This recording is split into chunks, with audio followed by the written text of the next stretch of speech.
everyone can be seated.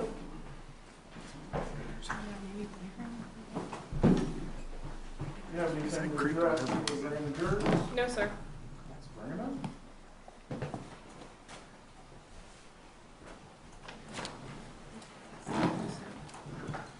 Yeah, I was pretty sure about that. Because I got, It's right there, ready to go. well, because I started like scrolling down and there's bikini shots. I'm like, oh, I should probably stop this in the middle of court. That was no one's fault.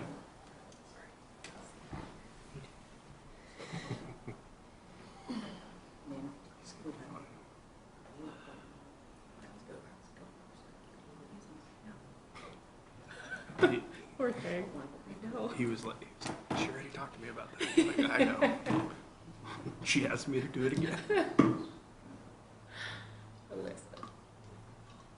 As I can say, look.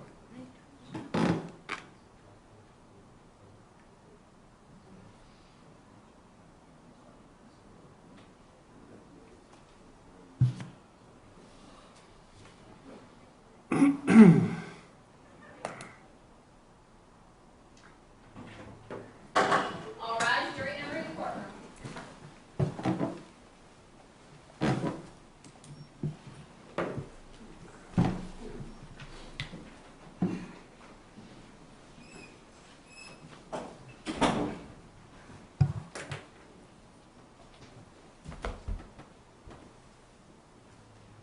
Everyone can be seated. State, you may call your next witness. The state would call AJ lawyer.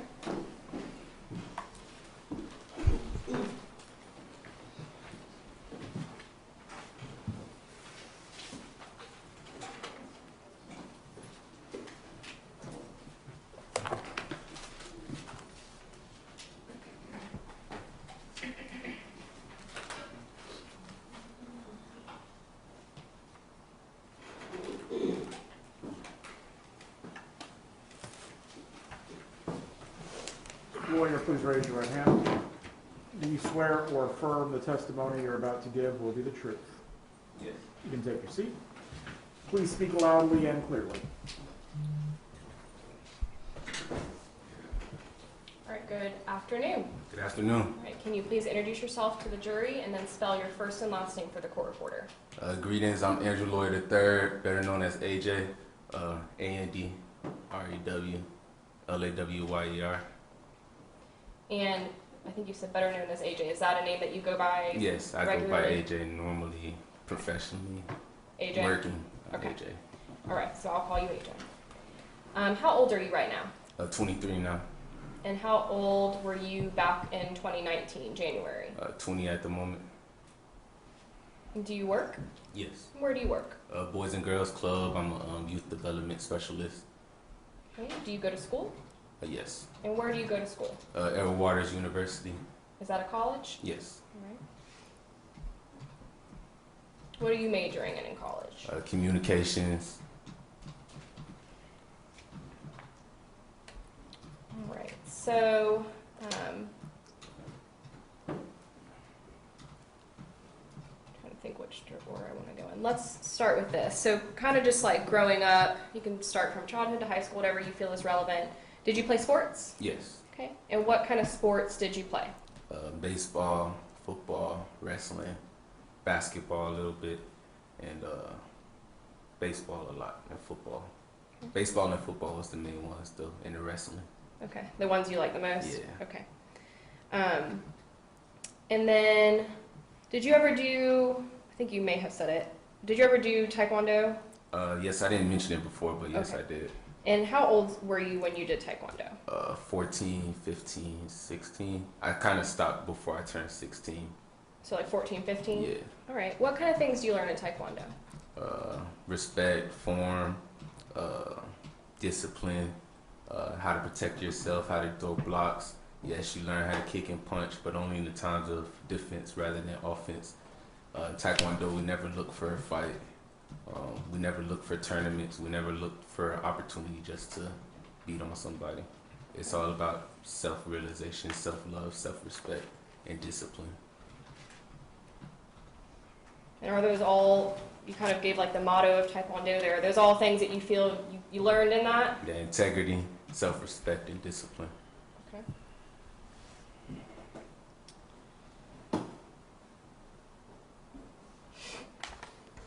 All right, so let's talk about 2019, okay? Yes. January 3rd, 2019. Were you working at that time? Yes. And where did you work then? PetSmart. Do you like pets? Yes, I love pets with a passion. Good. Do you like dogs? Yes. All right. Did you have a dog back then? Yes. And what was her name? Lila, L-A-I-L-A. L-I-L-A. Yes. And how old was Lila, like, when you got her? 6 weeks. She had just turned 7 weeks when I went to get her. So you got her as a puppy. Yes. Okay, and where were you living on January 3rd of 2019? 8834 Sapphire Drive. And is that a My house? childhood home. That's the house you grew up in? Yes. Okay. Who else lived in that house with you at this time, January 3rd of 2019? Andrew Lawyer II, a militia lawyer, my mom and dad. So your mom and dad lived with you at that time? Yes. Or you lived with them at that time? Yeah. Okay. Do you have any siblings? Yes. How many siblings do you have? One. She in here is how you're looking at her? Okay. I can see you looking at her. What's her name? Epiphany. Okay. A-P-I. P-H-A-N-Y. And are you the oldest or are you the youngest? I'm the youngest. So Epiphany is your older sister. Yes.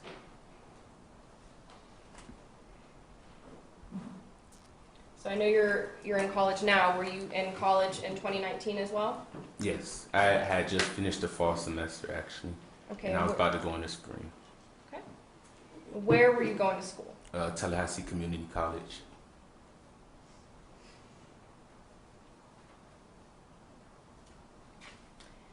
Do you know, I guess, approximately how long you had been back at home on January 3rd of 2019? About 5-6 months. All right. Were you spending a ton of time at home No. at that time? So what were you doing in your free time? So I went to work early in the morning. I would go hang out with my friends. Sometimes I didn't come home unless I knew I had to like check out my dog or something. Sometimes I didn't come home until after doing schoolwork. So Okay. So wow. going to school, working, hang out with friends, and you Yeah. come home for Lila. Okay. Lila and sleep. And sleep. Gotcha. All right, let's talk about your relationship with the three main family members that we've talked about so far. Your mom, militia lawyer is her name, right? Yes. Okay, and what's your relationship with her? I don't need like a full story, just Great. Great. Okay. That's my Dukes. Ma Dukes. And then Epiphany, what's your relationship with your sister? She's a great older sister. She gives me advice when I need it. Hugs when I need it. Sounds good. And then your dad, Andrew Lawyer II. What's your relationship with your dad? It's cordial. I mean, we talked when we had to, but I really didn't go out my way to make a relationship or anything like that. So obviously y'all are all living in the same house for a few months at least on January 3rd, 2019, right? Yes. Did y'all speak like periodically in the house? Yeah. Like, what's your plans? What you want to do after this? How's your girlfriend? Small talk, baby stuff.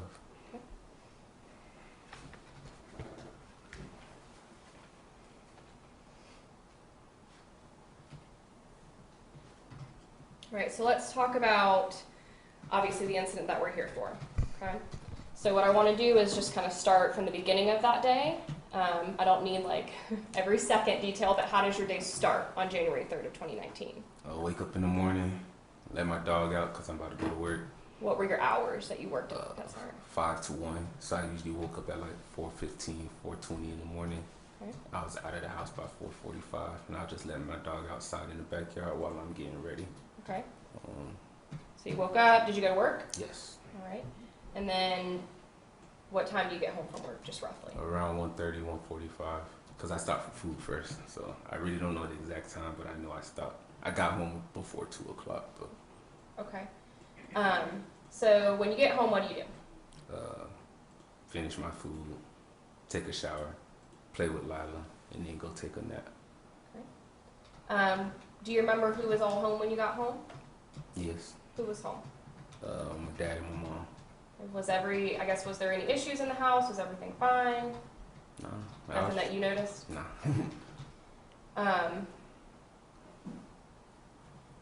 All right, so you wake up from your nap, and then kind of walk us through what do you do then? So I know that I was about to go hang out with my friends, and I knew my mom was going to work, so I had to get my dog ready. So when I woke up, I went to the bathroom, then I took her outside. As soon as I came back in, I started to go make her food or whatever. My mom was starting to get ready. Okay. Where was your dad when you were going outside to let Lila out? And In the living room on the phone, sitting in his rolling green chair. okay. In his rolling green chair?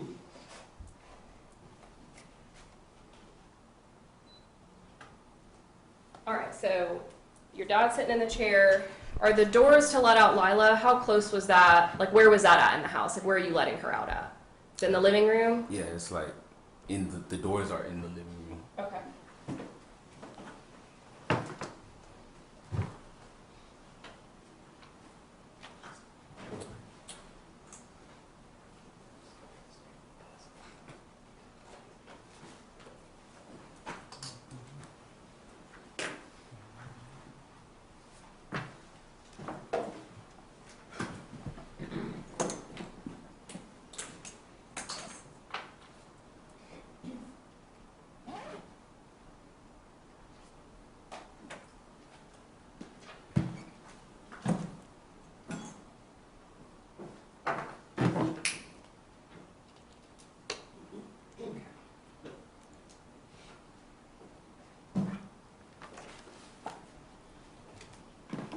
Showing the witness what's been pre-marked as states 2AA and 2Z. It's in zebra. Oh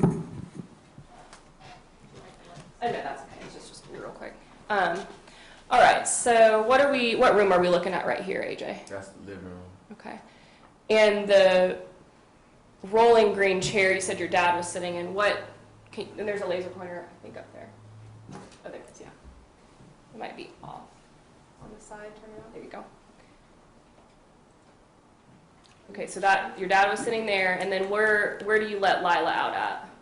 Right there. Okay, so those are the back doors. Okay.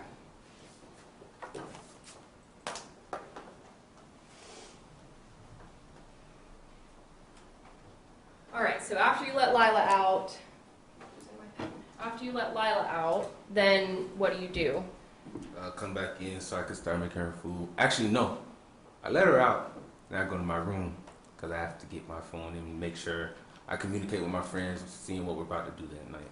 Okay. And after I figure out what we're going to do, I start making my dog's food. And I couldn't find her olive oil because that morning my mom fed her because I was at work from 5 to 1. Okay. So I was looking for the olive oil. So it wasn't in a place that you normally would have put it. Okay. What's the olive oil about on the dog food? Okay, so I have a pit bull American bully. When she was about 10 weeks old, I was taking her to the vet, and she kept breaking out like hives and stuff like that.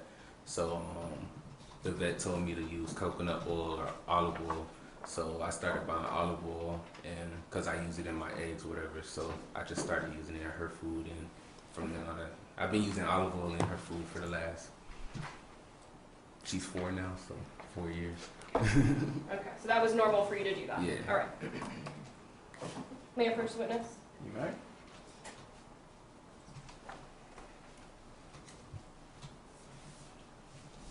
All right, look at that photo for me. I've just, for the record, I've handed the witness states 4F as in Frank. Do you recognize that photo?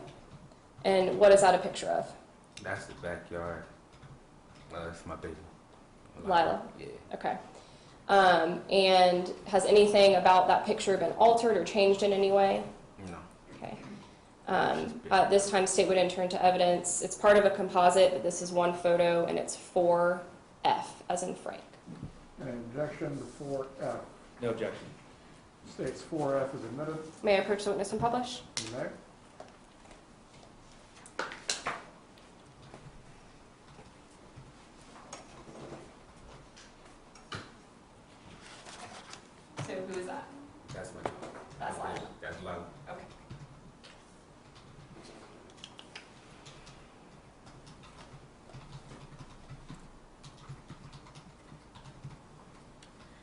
All right, so you're getting her food ready. I think you were at the part where you're saying you couldn't find the olive oil, and then keep walking us through. So in our kitchen we have a pantry that's like by the garage door, and then places where we used to keep cups and shot glasses and plates and things like that. And on the other side, that's where we kept like seasonings, olive oils, things like that. But I used to put that olive oil in the cabinet because I knew it was for Lila, for dogs. So I kept it in there, but my mom fed the dogs that morning, so she moved it. She moved it in the top cabinet that was right behind me. So then, I assume, are you looking for it? Yes. All right, so what do you do next? I asked her, she comes in the kitchen at the same time I'm looking for it. So I asked her, Mom, where's the olive oil? She tells me, she ends up going to the top cabinet to start to take it out. And as she's taking it out, the defendant comes into the kitchen and is like, why are y'all giving the dog olive oil? Okay. And whose olive oil is that? Mine. I had just brought it like a week before that. Okay. And did y'all ask, were y'all talking to him? Did y'all ask him to come into that room with you? Okay, so you're asking your mom where the olive oil, she's telling you where it's at. All right. So you need to get straight lost, instead of shaking your head. Oh, I got you. Sorry. Okay, so he says, why are y'all giving the dog olive oil? Yes. Does he say anything about it being like his olive oil or not your olive oil? Yeah, well, the first part of the question was, why are you giving the dog our olive oil? And then, That's when my mom answered. okay, what did your mom say? My mom said, this isn't our olive oil, this is olive oil. That's what Adrian wants to use it on, that's what we're going to use it on. Had you said anything at that point when your mom and No. dad were, okay. Do you say anything, I guess, at the all? only thing I interjected, I was like, yes, it is my olive oil, that's what I want to use it on. And I went to go start making the food again, and things were just quiet. And as I'm down, looking down at the food, I was like, Lila, come here. And as she's coming, you just want me to keep talking? Yeah, so the noise you just made, you made that noise, is that like how she knows to come to you? Yeah, so it's like a whistle or a snap, but Okay. she comes here, and I get her to come here. And as she's coming here, she tries to fit through the doorway. From where the living room is? Yeah, You wanna- from where the living I'll show you a room is. picture. I can see you looking over there, so let me get a picture for you.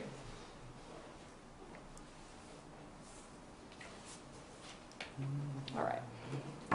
Showing the witness states 2BB as in boy. All right, so from this view, are we in the living room? Yes, Okay. And is this the doorway where your dad, the defendant, was standing? yes. Okay. So go ahead and keep going. You said Lila's coming in. So my dog, she's kind of standing behind him, like trying to get into the kitchen, but instead she waits for me to call her. So I start to call her, and as she's walking around to try to fit through him to get to me, he kicks her and then flicks at her and goes like this, raises his fist, and I was like, what the fuck? And I just yelled, like, I didn't yell, I was like, what the fuck, bro? And I was like, what are you doing? And it was like, he charged my face and was like, what the fuck you gonna do about it? And it was like, you want me to keep him? Let me stop you. Okay. That was, thank you for stopping. All right, so are you standing and do you move at all? So No. Lila gets I was in the kicked, he same flinches. position. Let me finish, okay? And then you can Gotcha. start. Lila gets kicked, your dad flinches, Mhm. and you say, what the fuck? Do you move? No. Okay. Are you still standing there with the food in your hand? Yeah. Okay. So how does your dad end up to where you are in the kitchen at this point? He charges in my face. Did he run at you or walk at you? What is he doing? It was like a abrasive charge. Like it was like a dash, more like he got to me in 3 steps. Okay. So quick movements. Yeah. Okay. And when he gets in your face, and we're going to break it down a little bit, okay? He gets in your face, do you raise a fist at him? No. Do you do anything with the dog food to like jump it towards him or anything? No. Okay. What is your body language at that moment? How do I Are you describe just this? okay? So you're just standing there. Okay. I don't know how to describe that. Okay. And for the record, the witness is kind of holding his arms up like he's holding something. When your dad gets in your face, I know you are about to tell us what he told you. Do you say anything to him first? Like, so he gets in your face, and do you say anything? No. Okay. What does he say to you? Get the fuck out of my house. And then he was like, no, he was like, fuck you. Matter of fact, get the fuck out of my house and take your pussy ass dog with you.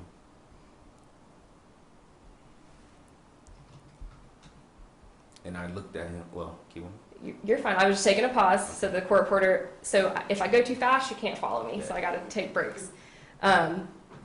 Okay. So I think a couple of questions ago, before I stopped you, you said he got in your face and said, "What the fuck are you going to do about it?"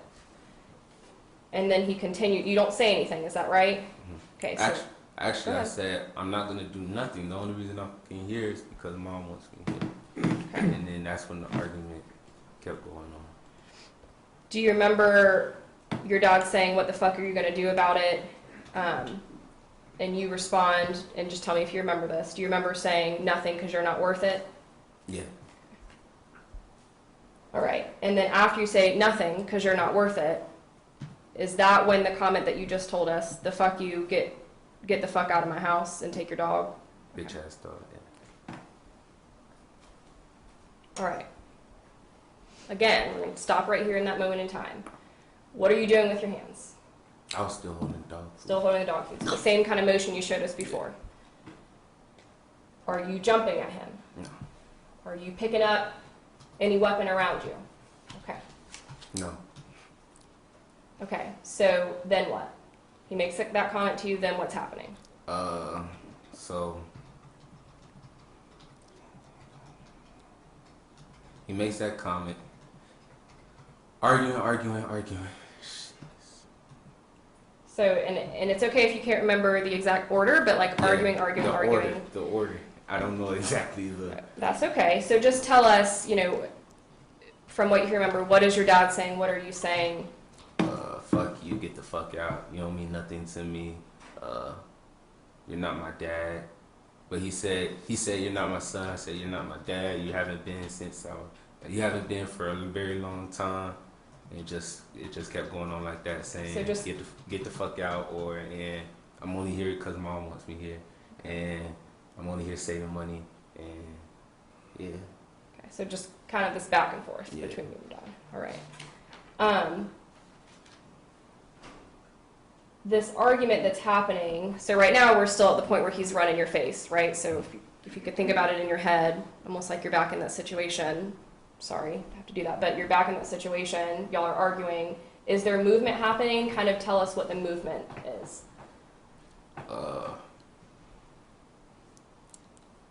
More like just yelling. Like I, at a moment in time where he was just up on me like this, I just relaxed and just kept yelling. But like, kept yelling. But I still had the food in my hand for a very long time until he made the phone call. To 911? Yeah. Okay. Where's your mom? In the kitchen with us. Okay, what's she doing? Alternating between sitting down and trying to break it up. Okay, so getting in between y'all? Yeah.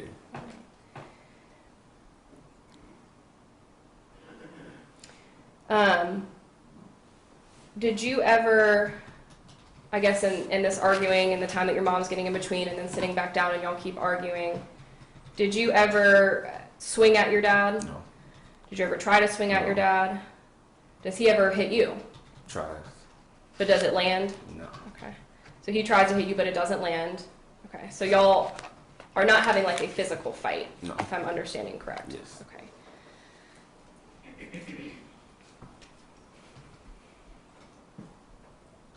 Are y'all like real close to each other's faces? More like chest to chest. Chest. Okay.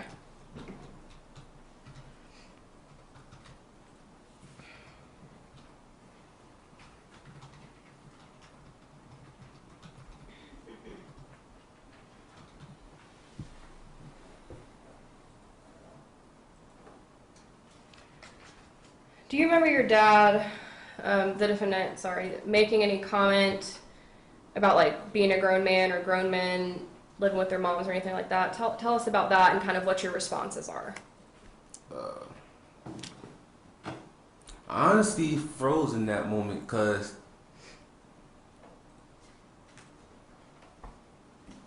it's confusing to hear a dad say that to their kid. So I didn't know how to respond in that moment. What was confusing? Grown men don't stay at home with their moms when a week ago you just said that you're cool with me being here. At a So that you were Thanksgiving trip. confused. I was very confused. Okay. Do you say anything back to your dad when he's saying that? No, that was a listening moment. I was just listening to what he was saying. Okay.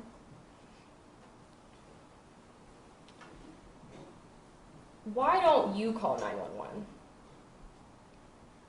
Because I never saw it as a threatening moment or a time to call 911. There was nothing scary that was happening in that moment to make me want to call 911. Was it any more than just, I mean, it An sounds like argument. a heated argument, hurtful words, but was it more than that? Anything more than that? No.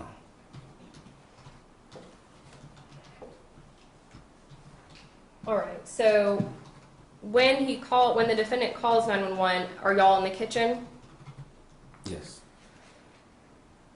Okay, and when he calls, tell us about your positioning. Are you guys still kind of chest to chest, or No. talk to us about that? He called, like he goes around me, picks up the phone from that display. He picks up the phone, and as he's picking up the phone, I go to put the food down on the opposite side of the kitchen, and I come up to the front, and there's in our kitchen, there's the There you walkway to the door. So I'm standing like parallel to that refrigerator. Can you Yeah. really record if you need to? That black refrigerator, nope. That black refrigerator. Okay. And then my hands, I'm right next to it. Like, so where that blood drop is on the ground, I was standing about right here. Okay.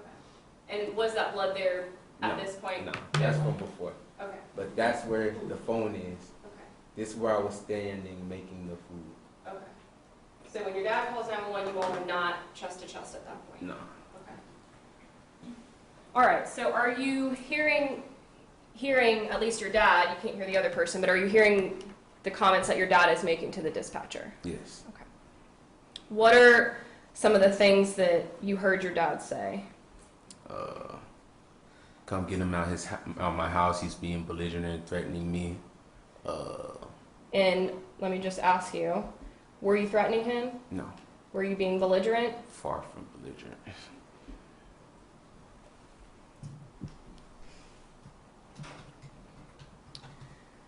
All right, and keep going. Sorry to have to keep cutting you off. Go ahead. So you heard him say he's being belligerent. Being belligerent, threatening him.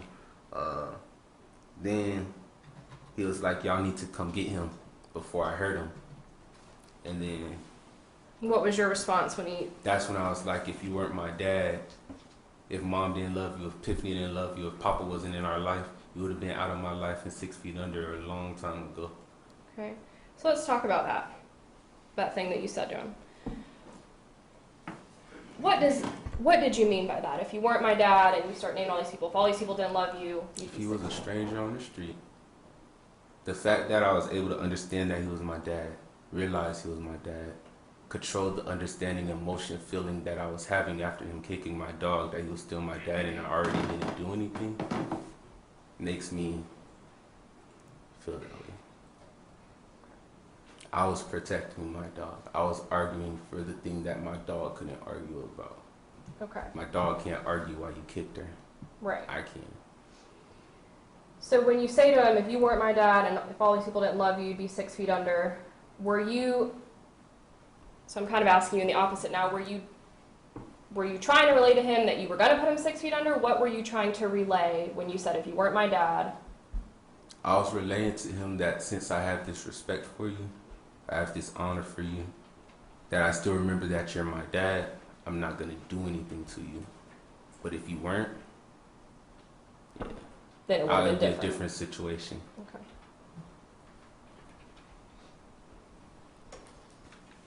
I think that's anybody that has a dog and watches somebody kick their dog. Okay. They're going to have a different reaction. How did you feel when your dad runs, kind of runs from the one side of the kitchen that we can see in the picture, and not runs, but I think you charged or took some fast steps towards you and got in your face? What was going through your head when you did that? What's your pressure? Why so much energy about olive oil? You're supposed to be taking mom to work. Like, why are you saying Why are that? you in my face? Okay. Why are you mad? All right, so do Do you remember your dad in a couple of different ways telling you, get the fuck out of my house, get out of my house, get out of my house? Do you remember that? Yes. Why don't you just leave? Because it's where I grew up. I didn't know anything different. I didn't know where else to go. You was trying to throw me out of a place that I didn't know no different. I was there because the person that raised me put me there and has me there for the moment, time being. Did you feel like in this argument that it was to a point, I mean, obviously you know now how it ended, but when that was happening, he's telling you to leave, did you think it was going to get to what it got to? No.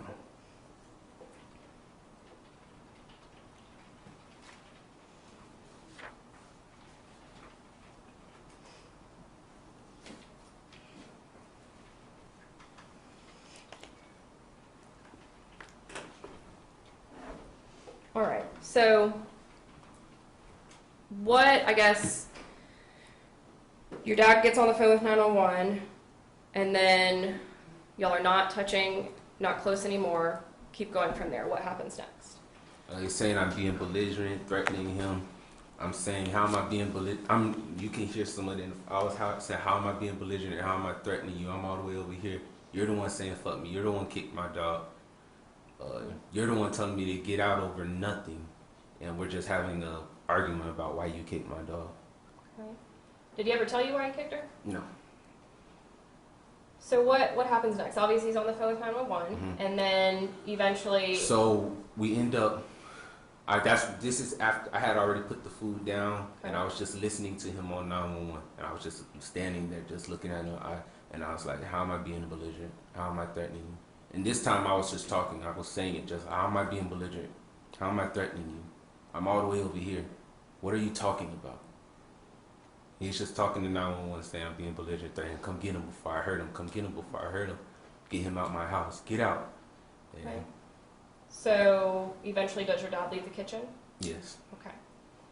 And when the defendant is leaving the kitchen, I'm wondering what is going on.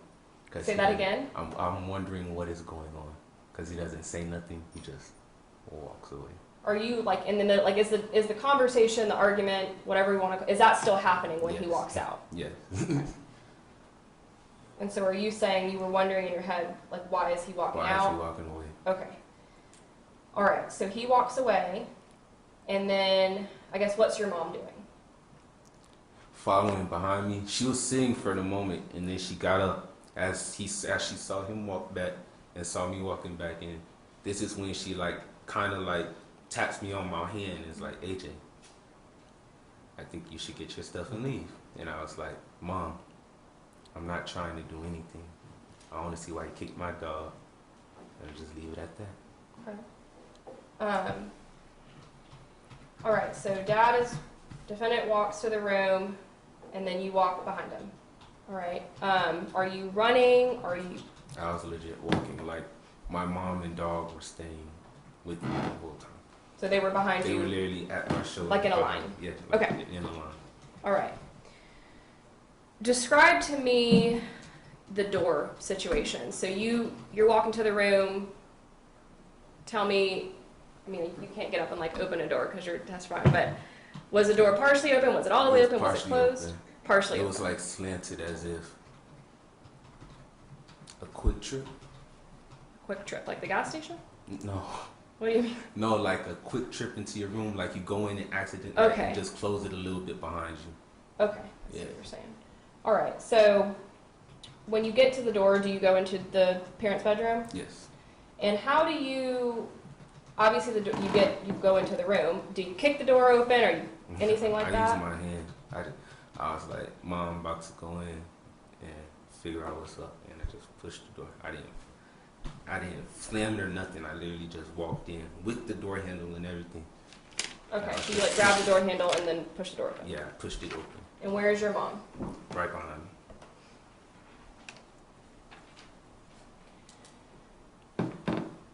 Now, this bedroom, is it your parents' bedroom? Yes. All right. Is this a room that you were allowed to go in? Yeah.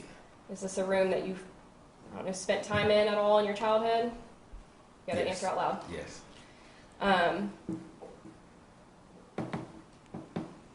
What about even like as a teenager, as you're 20 at the time that it happened, so up until that time? There was a time where I didn't have a TV in my room. I was watching TV in there when my mom was at work and my dad would be in the living room. I'll be watching TV in their room, Okay, so sitting they're on their bed. on their bed. Yes. Was there a rule that you were not allowed to go in your parents' room, or were they very strict about you being able to come into their room? No. Okay, so when you went into the room, did you think anything of it? That's really what I'm getting at. No. Okay. All right, so you go in the room. How far into the room do you get before the next part happens? 2 steps. Well, where's that picture? You walk into their bedroom. There's a TV stand that's on to the right of you. On the TV stand, it comes out to where that white door is. If you walk right into the door, it aligns parallel with the door and with the TV stand. When I walked in, I was I'm going to show you a aligned with picture. the Hold on one door. second. and Hold on, the AJ. TV. I'm going to show you a picture. Yeah. All right. You just were talking about the TV stand. Is that? Yes. Okay. All right, so keep going. So, as I walked in, I'm like, not even 2 steps in. Like, maybe, actually, yeah, I'm not 3 steps in. I walk in. And then where's your mom? She's still right behind me. And as soon as I look up, though, as soon as I push the door open and look up, after walking in, guns at my forehead. But it was like, the muzzle was like at my forehead. But Okay. he So was close to you, but far. okay. I'm going to back up just a little bit. When you walk into the room, is the defendant, does he have his back turned toward the He door? was already facing me. Okay, so he's facing you. All right.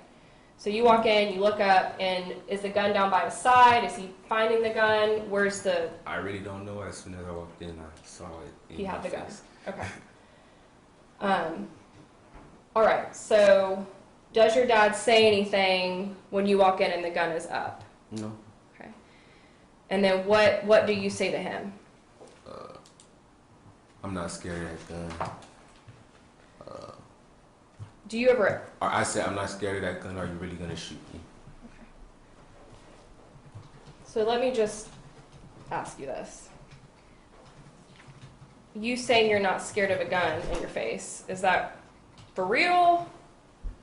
Tell us about that. It's a bluff. Because any person, you don't want to feel as if somebody is able to intimidate you no matter who it is. So him putting a gun in my face, yeah, it was a bluff. I was scared of the fact that he would shoot me. But when I said that I'm not scared of that, I didn't think my dad would shoot me. So I didn't have the thought of being scared in the first place anyways. Okay. And then, do you ever try to create any distance between your face and the Yes. gun? Yes? And that's when I swayed back. Okay.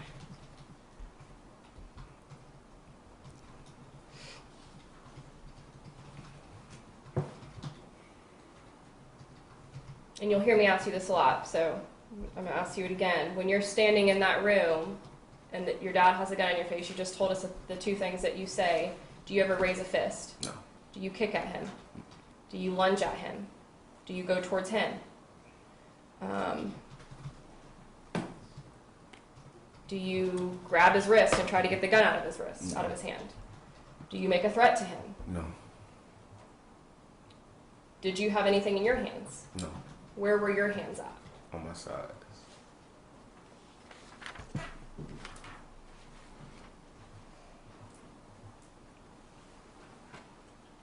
Does your mom ever, do anything outside of standing behind you? Even after I got shot, yeah. Before, still before. Oh. So she's just standing behind you the whole Yeah, time? she's Okay. just listening.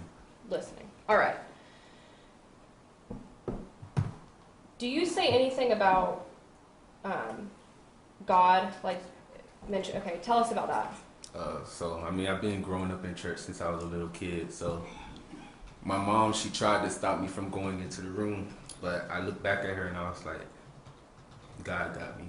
It's not that I felt as if I was going to go in here and start an altercation, But I knew that I wanted an answer for why you kicked my dog. What was your pressure? And I was cool with following behind you into your room, knowing that this is a safe haven place to come figure that out. You said pressure. What is that? You said knowing what you mean like his love, anger? Like what does pressure mean? Yeah, anger. Okay. Like, what was his pressure? Why was he so mad? Why was he so angry? Okay. Things like that. When you went into that room, were you expecting your dad to be sitting there with a gun? No. Were you expecting to fight him? No. What were you expecting to do? To keep asking my question until he gave me a real answer and stop walking away. Just like he would make me do. Give him a real answer. Just like he would make you do. Give him Okay. a real answer.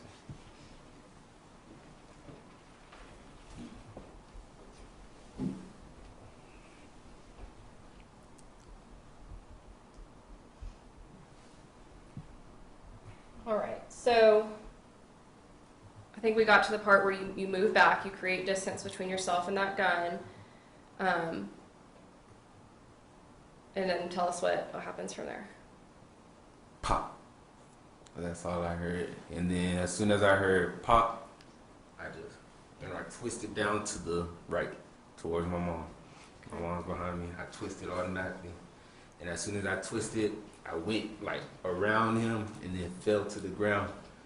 Wherever the bedroom photo is at. In the middle of the bedroom, there's a spot with like all my blood that's coagulated right there from the pictures. And then after, Does that look? yeah, that's where my mouth was. That's Can you where use the laser pointer? I can't. I'm shaking too much. Okay. That, Let me right here. yes. Okay. So that is the blood splatter. If you go all the way down, there's a missing wood spot. Okay, so we'll get to that in a second. Okay. But when I got shot, I twisted away, went straight to the ground, and started trying to hold blood. Did you realize at that point, once you're trying to hold the blood, that you had been shot Oh yeah, I knew I was shot when this thing went off. when you heard the sound? Yeah. Okay. What was going through your head? Oh damn, he Oh, really damn. shot me. Okay. My dad really shot me, and that was the first thing I said to my mom. Dad really shot me. Yeah. When we were running out, Dad really shot me? For what? I was saying this to my mom. Dad shot me. For what? For what?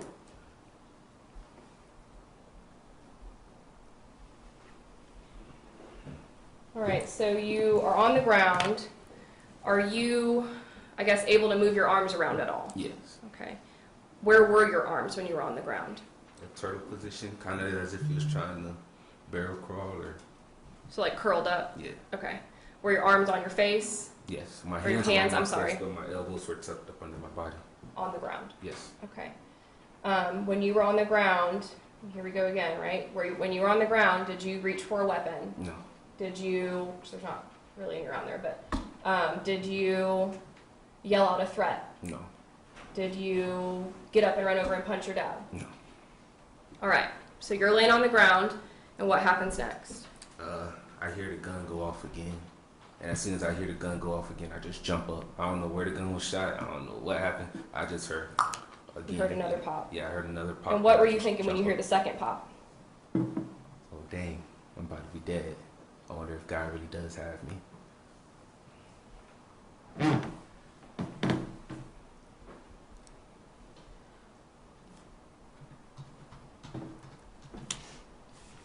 I want to ask you something real quick. So you keep smiling.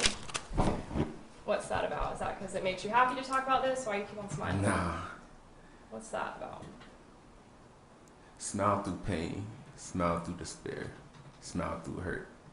It brings light to your life. So it just It makes you feel takes better out to smile? darkness. Yeah. Okay. All right, so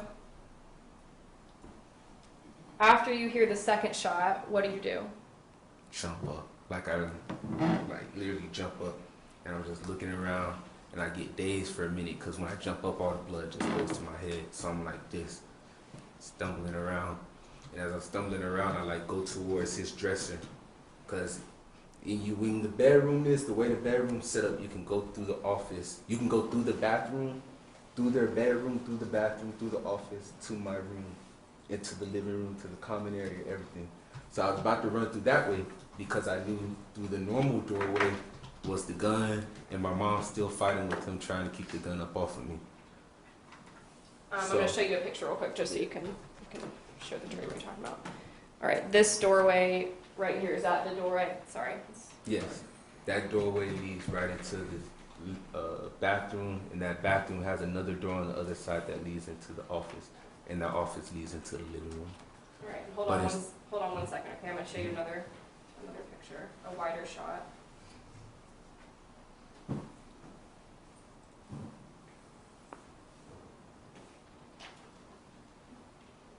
pictures got all unorganized, so you have to give me a minute.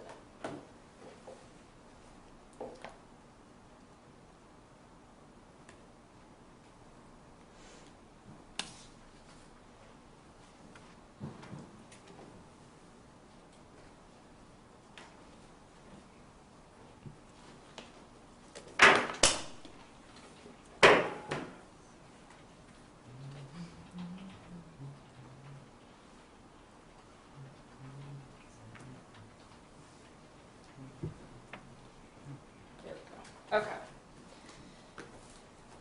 So I'm going to kind of show you both at the same time.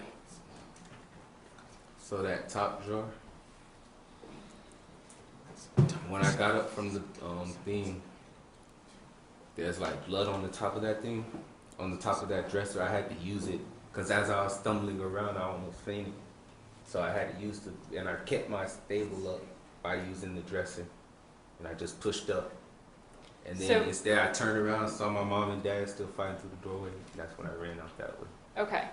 So your initial thought is to go through here, which then goes through here. Yeah. And out through a couple different rooms and then out into the main house. Yes. Okay. And you decide not to do that, and why is that? Because it was longer. I'd rather run through my mom and dad so my mom could just run after me, keeping me off from my dad. And I wanted to break up their fight too, because my mom was fighting with him, keeping the gun away from him. Okay, so where are your mom and dad standing while you're over there in that corner? In that doorway. In the master bedroom doorway? Yeah. Okay.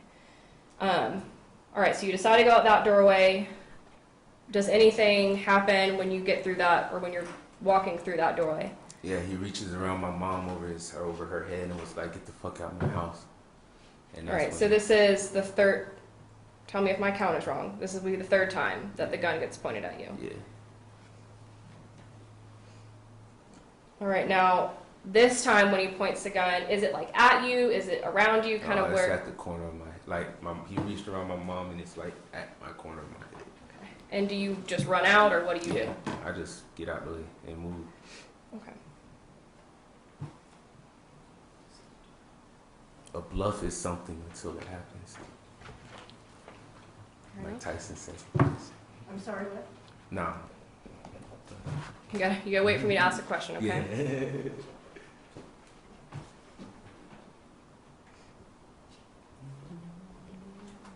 What kind of like sensation were you feeling in your mouth at this point, if you were even thinking about that? Burning, tingling. Burning, is that what you said? Burning and tingling. All right, so when you run out of the room, where's your mom? Right behind me. Okay, and what are you doing, or what are y'all doing? She tells me to grab a towel and grab my phone. Okay. I grab the towel and I'm holding the towel to my face outside, waiting for the sheriff to come up. Do you mention anything to her about Lila? Yes, I tried to tell her to go back in and get Lila, but that was not happening. Okay. I literally was like, "Mom, go get Lila," and I was like, "Never mind, Okay. never mind, come here." Okay. And she just stood by me until the sheriff came. Okay.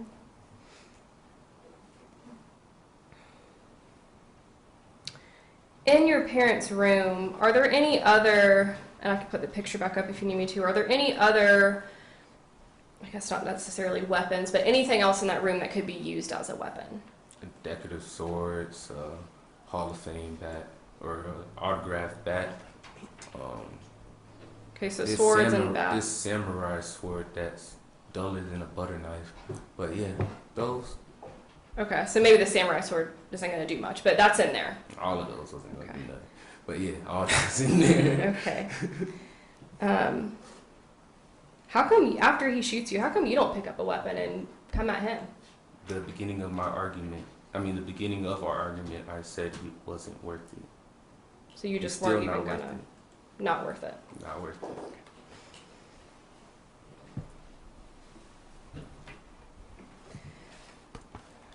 All right. Do you remember anything from when you got outside?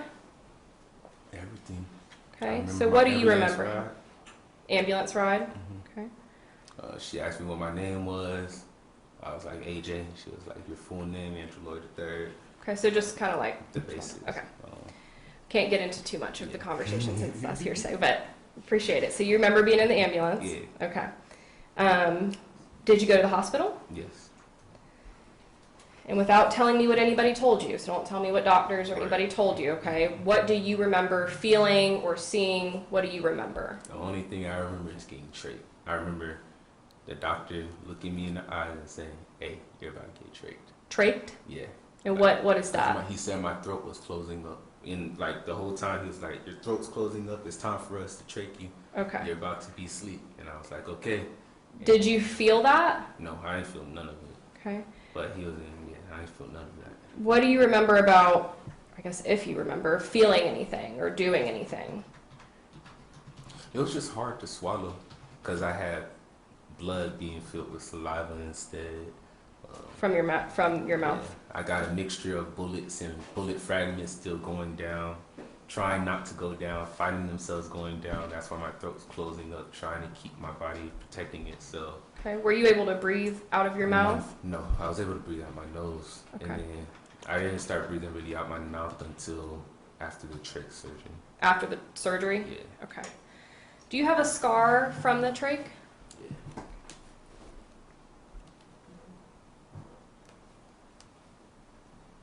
It's right here. Okay, turn and show that to the jury. And do you have a scar on your face Yeah. from being shot? That's this. Okay. May I approach the witness? Okay.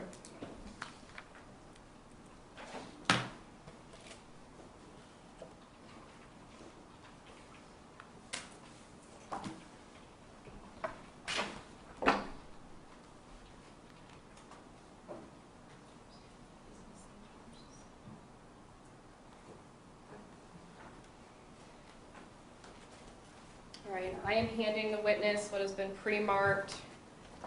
It states 3A through 3E. So keep those separate, okay? And states 4A through 4E. So look through those to yourself and let me know when you're done.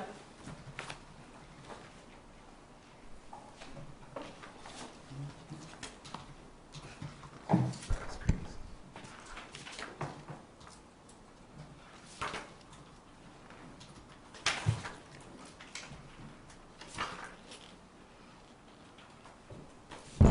Done? Yeah, you just. Okay. My stomach hurt. All right, so do you recognize what's in states 3A, look at my list here, 3A through 3E, Yeah. and then 4A, and 4F we already entered, so 4A through 4E. Do you recognize all that? Yes. Okay. Do all those, what are all those pictures of? Me? Okay. Have anything in those photos been changed or altered from what you remember? Nah. Okay. At this time, state would enter into evidence states 3A through 3E, as well as 4A through 4E. Any objection? Objection. States 3A through 3E and 4A through 4F are now admitted. Thank you, Judge. Permission to publish? You may.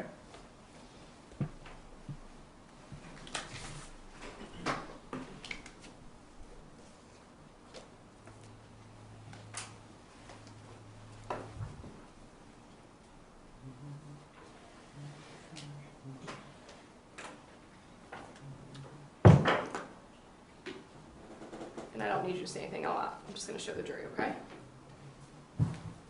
All right, showing the jury states 3A.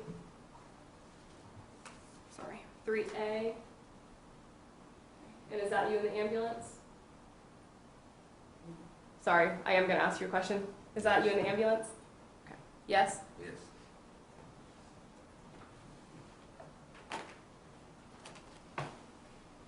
Showing the jury states 3B. States 3C.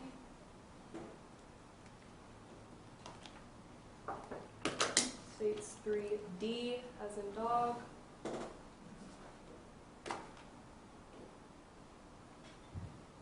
States 3E.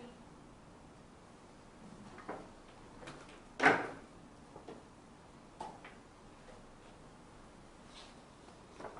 moving on to composite 4. We'll start with states 4A. Okay, so now I'm going to ask you a couple questions, okay? All right, so do you remember what hospital you were at when this photo was taken? Shands in Gainesville. Okay, so what hospital did you start out at? TMH. Okay, and then you ended up at Shands. Yeah. Do you remember anything about how you got from TMH to Shands? Nothing was what been told to me. Okay. Had you had surgery at this point? Yes. Yes. Okay, so was Not this... all of them, but I had the trach. They closed this up and everything, but I hadn't gotten tube feeding yet. Okay. How many surgeries did you have in total as a result of this? Between 9 and 11. Between... 9 and 11. Okay. Because some of them are like outpatient surgeries, so I don't know if they were counting or if I counted them, but I count like real 9, 10 surgeries. So like where you had to go to sleep, is that what you're considering real? Yeah. Okay. Were you missing teeth after this incident? Yes. How many teeth were you missing? 6. Okay. 7. Yeah. Missing 6. 7. And do you have permanent teeth now? Yes. Can you show the jury what side of your mouth you were missing teeth on? Okay. And so all those teeth that we see in there now, were those there before? Just after you got shot? Just out and knees. Okay. How long did you have to go without having teeth on that side?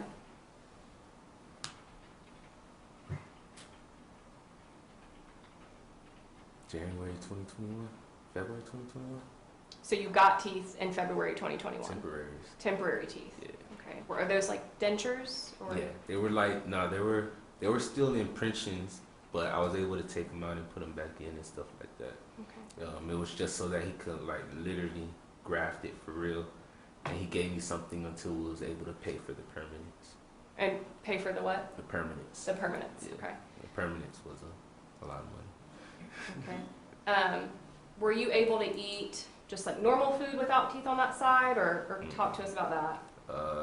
So for about 2 months, I didn't eat anything outside of mashed potatoes, green beans, like mushy stuff, like healthy mushy stuff. And why is that? Cause he didn't want to risk any of like hard meats or anything getting into what could still be open cuts or things like that. Okay.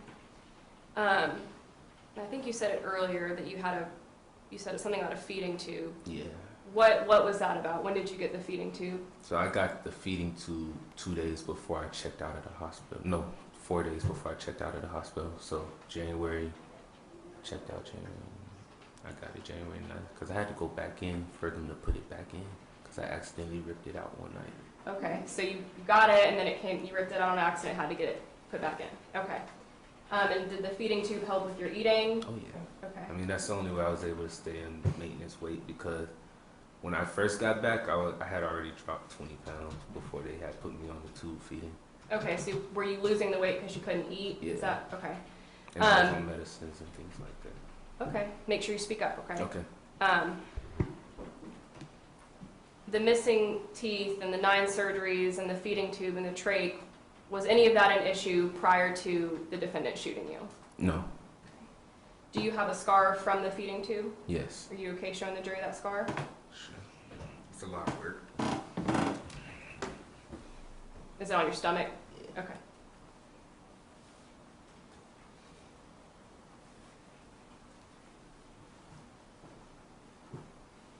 See it? Thank you. You can sit down and get yourself back together if you need to. Did you have any of those scars prior to the shooting? No. All right. So I'm going to keep going with the pictures. Showing the jury states 4B as in boy. The hole in your neck, is that now closed up as the scar that you showed them from the trach? Yes, ma'am. Okay. Showing the jury states 4C. What are we looking at in this photo? What's this? It's my first day being able to stand. First day being able to stand? Yes? Yes. All right. Showing the jury states 4D as in dog. And in this one, are we able to see the scar a little bit better in this one? Okay. And is that it right there? Yes. Did that scar ever go away, or is it still in your Nah, face? still. Still there? Yeah. Showing the jury states 4E. So what were you shown in this picture? So that's after one of the close-up surgeries for I had to get a graft, Okay. so he could add additional skin on top of my gums. So when you didn't have the teeth yet, the permanent teeth. Okay. All right, states 4F as in Frank, and then here, are we able to see, oops, sorry, the scar as well in that? Yes. Okay. Right, and then states 4G. What's that? That's me feeding myself. The feeding tube you told us Yeah. about? Okay. And then states 4E as in elephant. What are you doing here? What's in your hand? Feeding myself, watching TV with Lila. With Lila. All right. So again, the feeding tube that you Yeah. had talked to us about. Okay.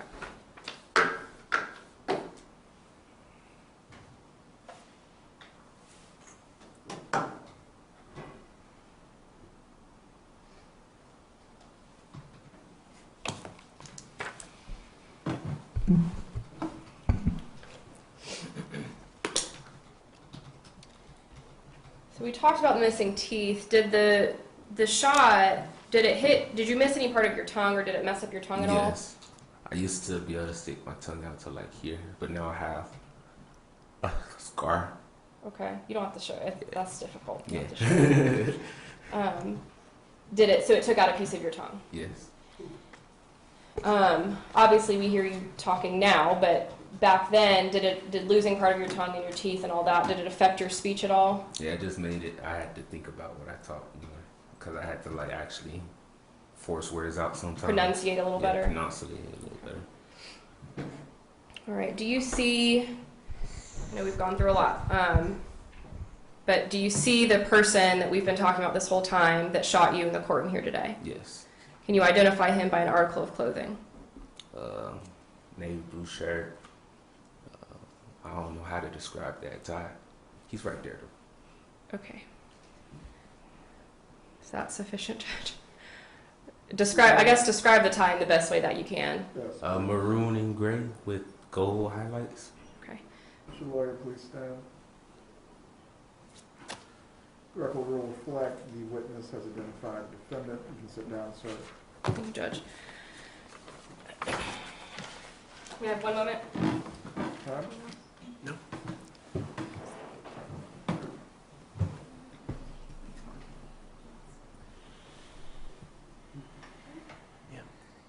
I don't have any further questions for him right now. Thank you. Cross-examine.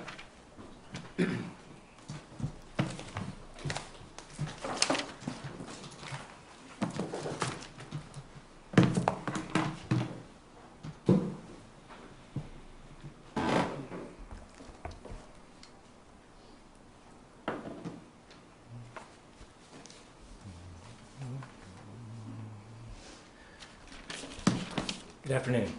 Good afternoon. My name's Ryan Davis. Yes. I know we met before. It's been a little while. Is it all right if I call you AJ? Yeah, you good? Okay. It's a little cleaner so we can, between AJ and Andrew. Yes, sir. Okay.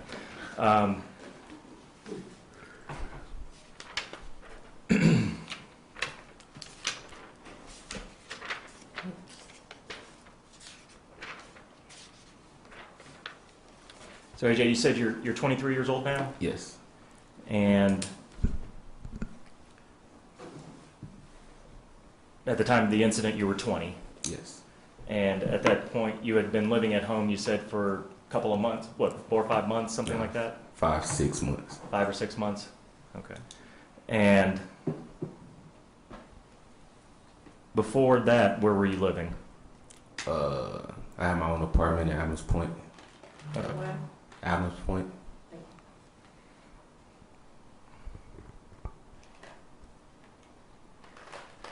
So did you move into an apartment, I guess, your second year of college?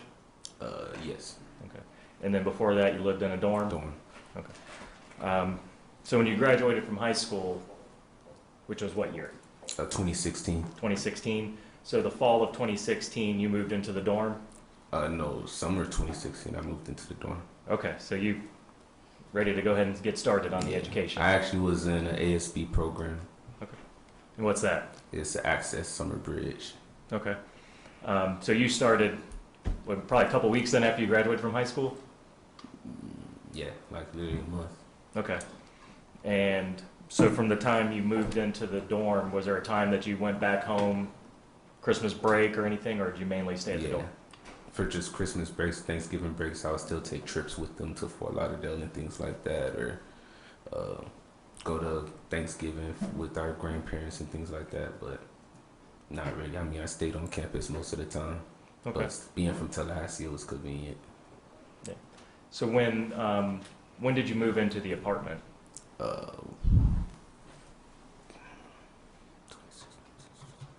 It was about August 2017. Okay. Yeah. So getting ready to start that fall semester of your Yes. sophomore year? hmm Okay.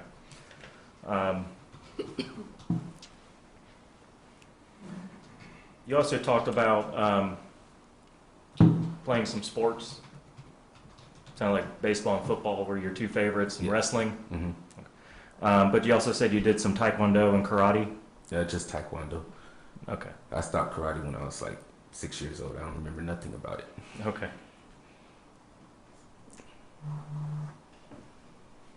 But you said when you were talking about the taekwondo, they teach you some values. Yes. And what were those values again? Integrity, self-respect, discipline, tenacity, trustworthiness.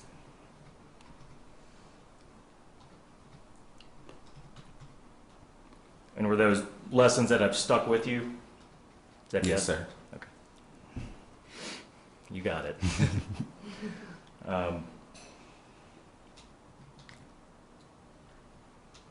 So in what, July of 2019 or 2018, Yeah, that's when you I moved back home? Yes. Okay. Because my lease had ended at Adams Point Okay. And the point of going home was to save some money? and finished my AA at Tallahassee Community College. And would it be safe to say when you were high school and those couple of years you were in college, not a very close relationship with Andrew? Yes, sir. You guys weren't talking on the phone, meeting for lunch, anything like that? Not really, no. Okay. Going to any football games together?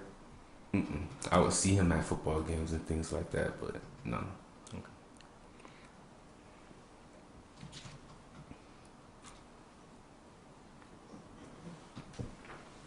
But you still have a good relationship with your mom and your sister? Yes.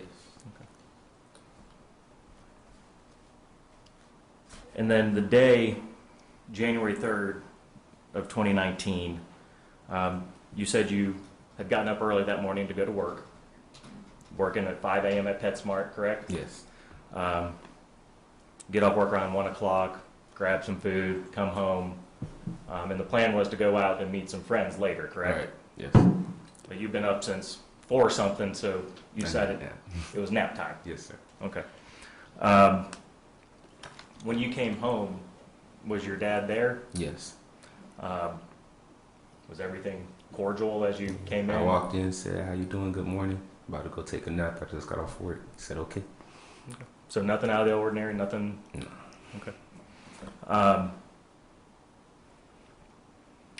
And you talked about kind of what started the argument later, after you get up from your nap and you need to feed your dog, and you're probably thinking about meeting your friends and stuff, right? Right. When you're in the kitchen and there's the mention of the olive oil, that's when you say your dad gets up and comes in and starts an argument. Is that Right. correct? Had you and your dad discussed the olive oil the day before? You recall that conversation?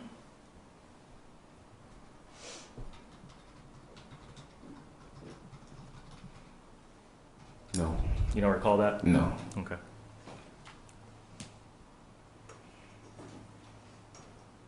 Cause both. Yeah. No. We'll move on. So, when you mention the olive oil and he comes in, actually, let me skip ahead a little bit. So you're getting the food ready for your dog, and you okay? Yeah, I just accidentally touched the mic. Oh, okay. When you call your dog over, that's when you described your dad kicking. Mm-hmm.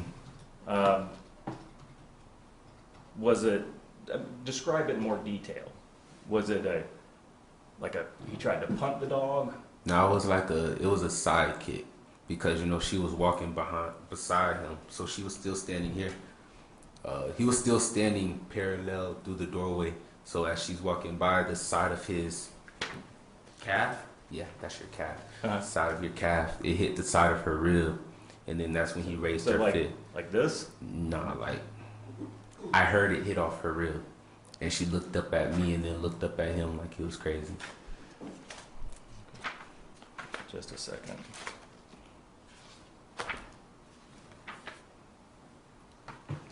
One moment, Mr. Davis. Yes. Mr. Lawyer, so the jury can see what you're referring to, can you step down and mimic the movement? Okay. I was getting there, Judge.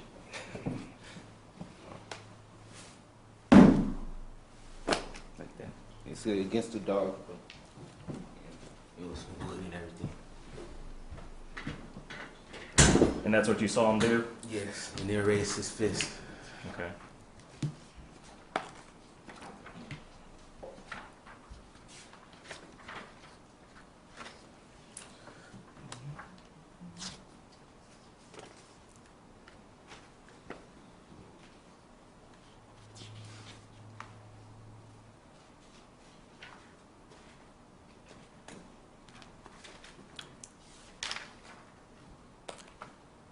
Sorry, I thought I had this marked, but give me just a moment, everybody. Take your time.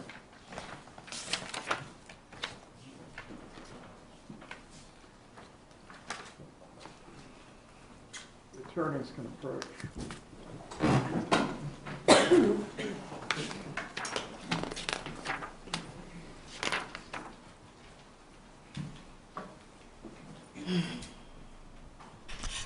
The witness just asked to use the restroom. Do you all need to take a break now? That's fine.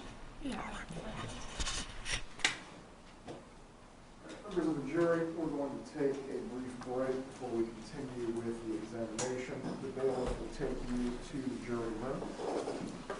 We will reconvene at 2:10. Looks like you have to face down on your chair.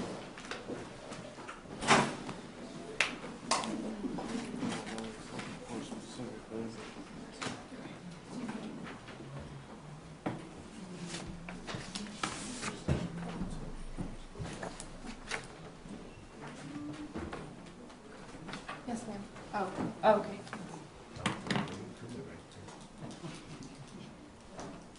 Everyone can be seated. Anyone who needs to use the restroom, please go ahead and do so now.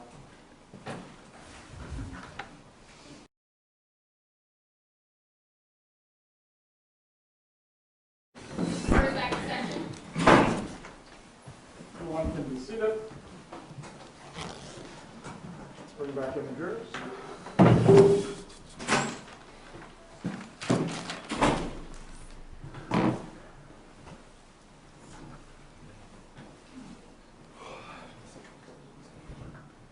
What's that? Yeah, you're fine. Just sit right there.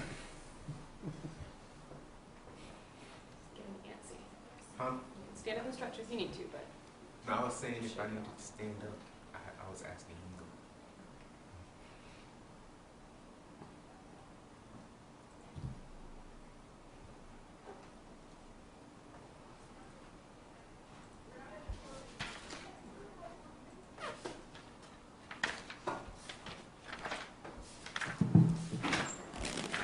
All rise to enter the courtroom.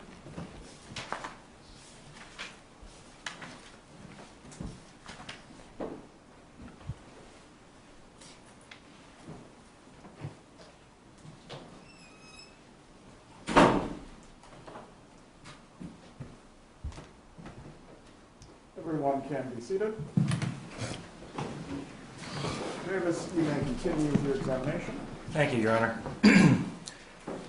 So, AJ, before we took the break, I was looking for something.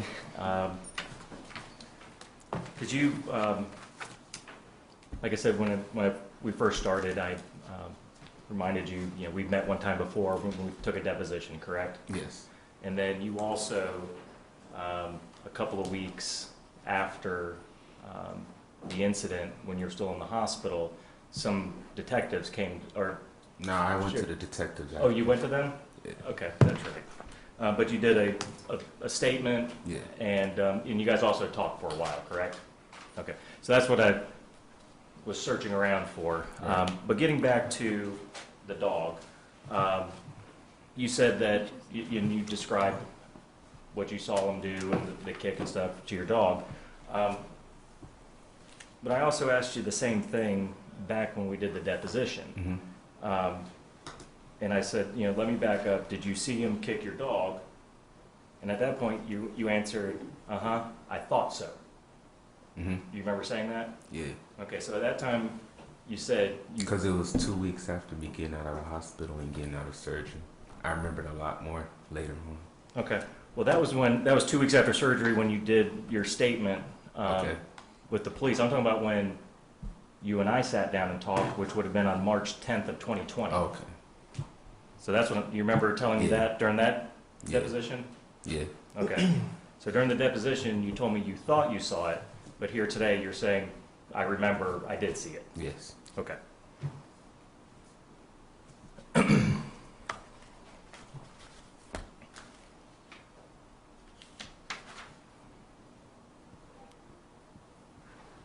And then as soon as he says that, that's when you say, what the fuck? Yeah. Okay. And was it more, No, it was a question like, what the fuck is your problem? Like, I didn't yell it or nothing. I was just like, bro, what the fuck? okay. But wouldn't you say bringing out the F word is kind of a sign of hostility? No. No? You think that's kind of nice, polite conversation? What the fuck? No, it's not polite conversation, but it's a normal way to ask a question sometimes. Okay.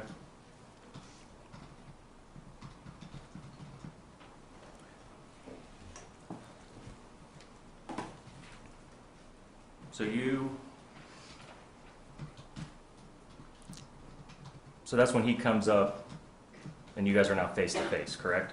Yes. Or chest to chest? Nah, this was face to face right there. Face to face. And you guys are, and this is when there are things being hurled back and forth, Yeah. correct?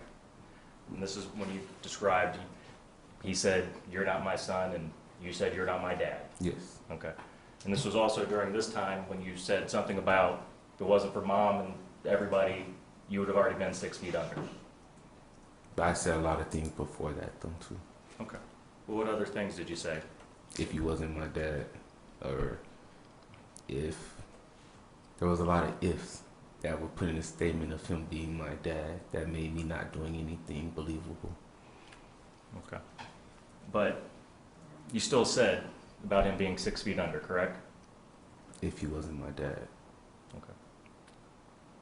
But did you qualify that with him? The way he likes to listen to me, if I say, if you wasn't my dad, I kind of regarded the fact that if he wasn't my dad, if he was a stranger on the street, I wouldn't care what happened to him. Okay.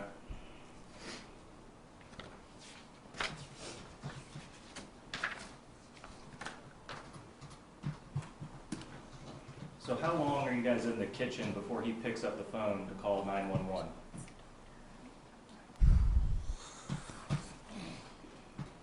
Like, not even 3 minutes. So pretty fast? Yeah, like we're into the argument maybe 3 to 5 minutes deep. Between 3 and 5 minutes. Okay.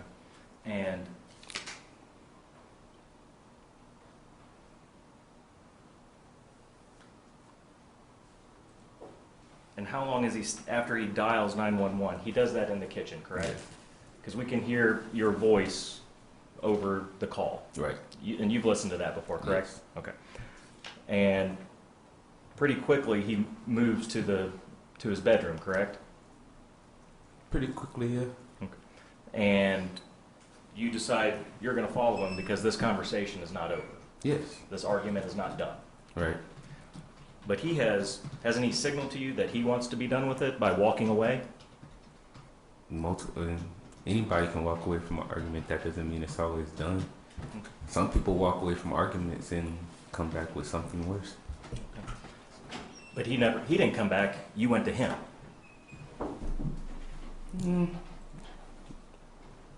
I mean, he's in the kitchen. He calls 911 because he wants you out of the house. He leaves the kitchen and goes to his bedroom, and you follow him. Yeah. Okay. And your mother said, don't follow him. Right? Right. Your mom said, just get your stuff. Go. Right. But you didn't want to leave. Right. And when Miss James was asking you about that, she asked you, why didn't you leave? And you said that it's where I grew up. I didn't know anything different. But you would live other places. Right. You had an apartment before. You lived in the dorm before, correct? Is that a yes? Yes. Okay, sorry, got to make sure we get it.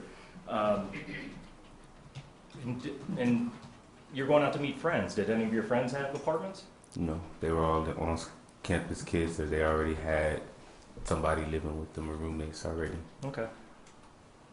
So you couldn't have found a place to go for the night?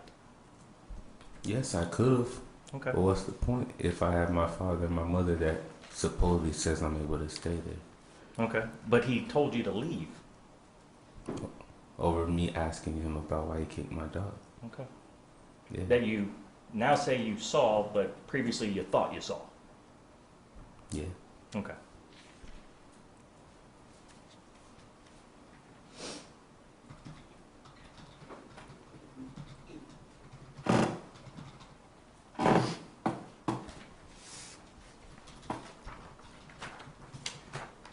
And when you get to his room,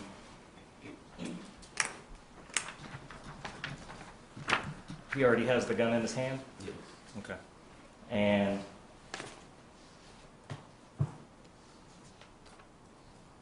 did you, and that's when you said, that gun don't scare me. Yes. You said that was a bluff. Yes. And when Miss James was asking you questions, when she asked you about how you said you pointed the gun at you. Mm-hmm. And how far away was the gun from you? The muzzle or him? The muzzle. The tip of the... About this close. Okay. Yeah, I wasn't touching my skin, but it looked like it in the moment. Okay. Well, and that's what I wanted to get to, the details. Again, going back to when you and I talked before when we did the deposition, do you remember telling me that he put the gun to your head and you felt the metal on your forehead? Yes. You do remember telling me that? Yeah. Okay. That's different from what you're saying right now. Right. So, Because it's not different. It's kind of the same thing.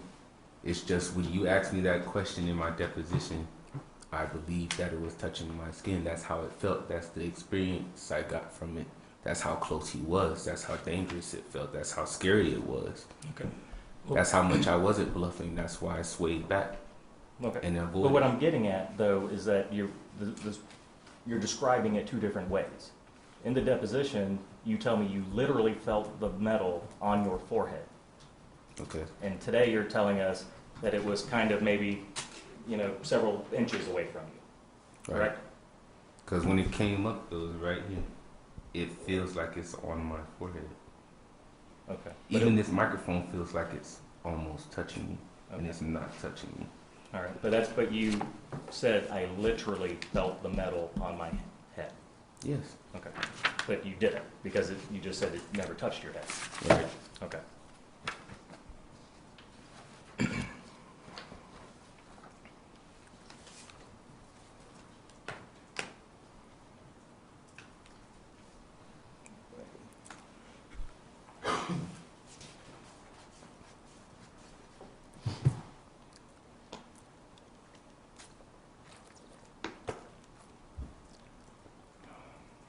And when Miss James was asking you, again, some questions, when he had the gun up to you, you told her you didn't try to do anything, you just tried to back away, right? Yeah. Okay.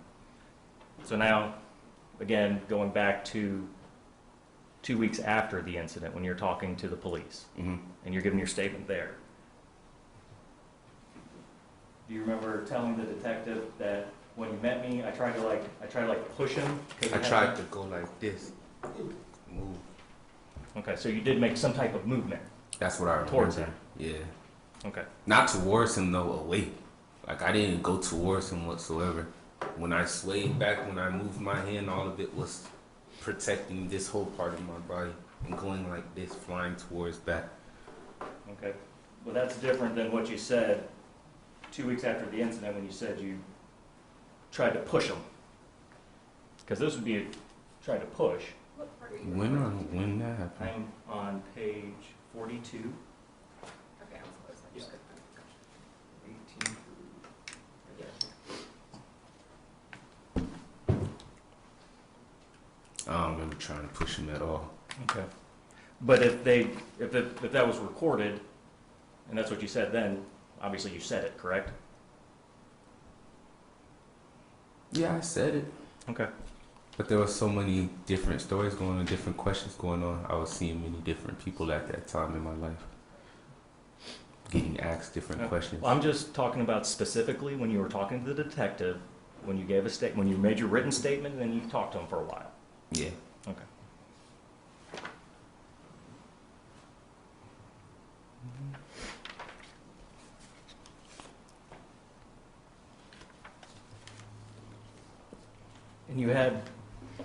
And you talked to this detective for a good amount of time, correct? I mean, but go ahead. I guess. I don't really know what's a good amount of time. I mean, an it wasn't- hour and a half? Yeah, I mean, it wasn't 5-10 minutes. No. Okay.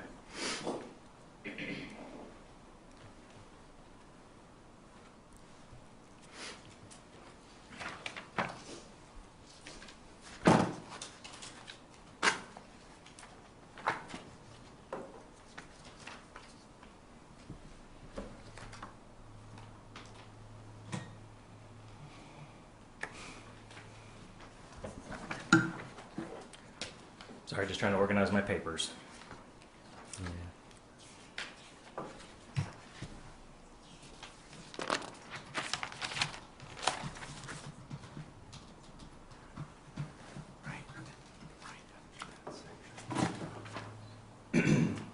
Now, when Andrew walks into the room, though, before the gun, I don't see him walk into the room. Me and my mom are talking. She's trying to keep me from going into the room. okay. But was there a time when you walked up to the door? Do you remember telling the detective that you could see Andrew at the dresser, searching through the top drawer? I didn't see him searching. I saw him at the dresser though. Okay. In the thing or the story or whatever, it probably says like I was searching, but that's me writing. So if you want to hear me talk about it, okay. Well, But that's me. I'm asking you questions about what you've said previously about this incident. Okay. Okay? So you've come in here and you've testified, but now I'm looking at things that you've said differently in the past. Right. Okay?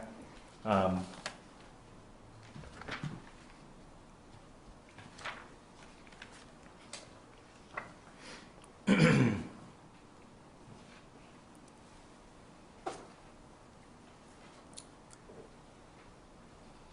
do you remember talking to the detective about the shooting and talking about, or you saying to the detective that he'll probably say something about self-defense? Yeah, I had just got out of the hospital, and that's what I was reading on Google, and everybody in my family was telling me he was trying to go for. Okay. So I looked at the detective and I was like, he's probably going to go for this. I don't know why. All I did was taekwondo and wrestling. Okay, you said, it's not like I walked into your room and met you at your dresser and I charged you or tried to punch you in the face or Is tap you this to the an ground. impeachment or what are we doing? He started to say what he said, so I'm reading his full statement to him. Okay, so I'm objecting to improper impeachment. Approach.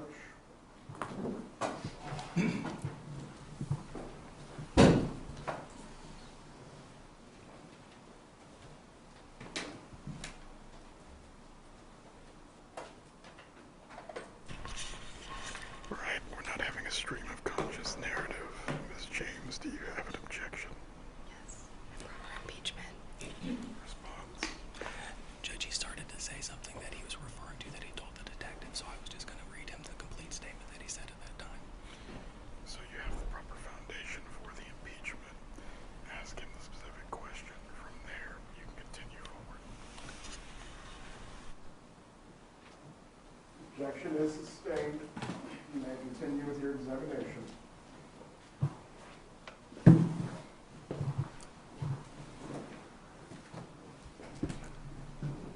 So you do remember saying to the detective about the karate and the taekwondo, correct?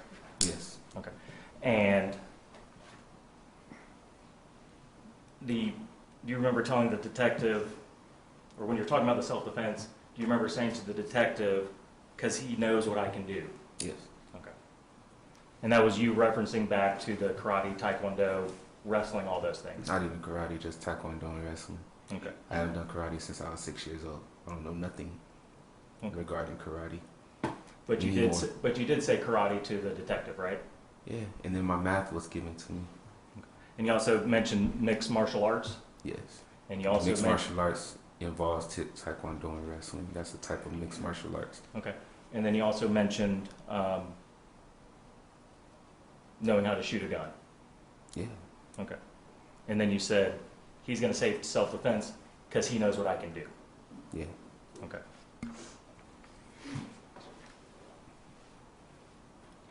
And you also you remember telling the detective that Andrew knows he can't beat you in a fight?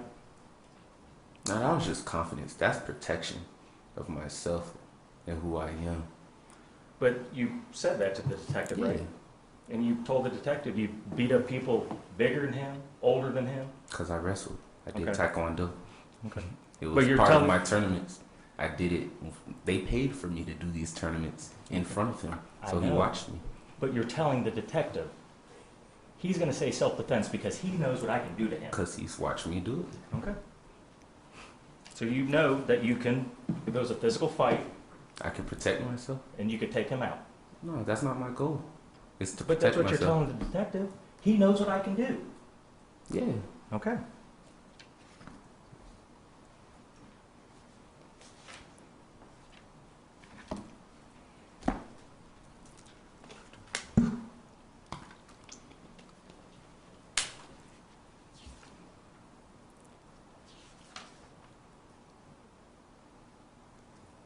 If I could have just a moment. Take your time.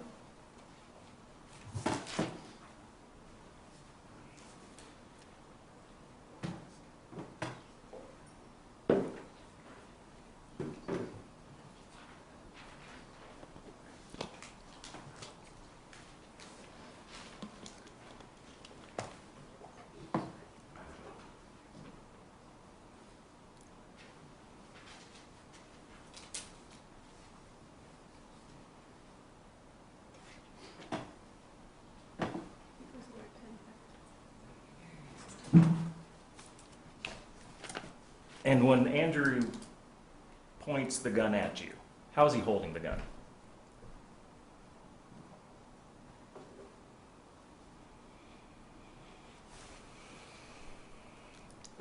So kind of, No, not that gangster.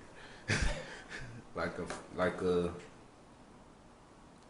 this. One-handed. Yeah, and this part, the front part of the gun was like right here. It felt like it was touching my skin. Like the presence of it felt like it was touching my skin. It was like right here as soon as I walked in. And that's when you yell at him, "That gun don't scare me." Yeah. And as soon as I said that gun don't scare me, you're not gonna shoot me, I just move out the way. And as soon as I move, I hear the bullet go off, and that's when I get shot. Okay. And I go to the ground and everything like that. So either when you say try to I block didn't try to do that. or push. I think I was just trying to sound tough to the sheriff, but I'm gonna keep it with me. My mom said I didn't do nothing. I stood there froze and said, "You're really gonna shoot me? I'm not scared of that gun. I didn't do nothing." Okay. But twisted when that bullet hit my skin. Well, on the 911 call, we don't hear, "Are you really going to shoot me?" We just hear, "That gun don't scare me." Yeah. Nothing further. Redirect.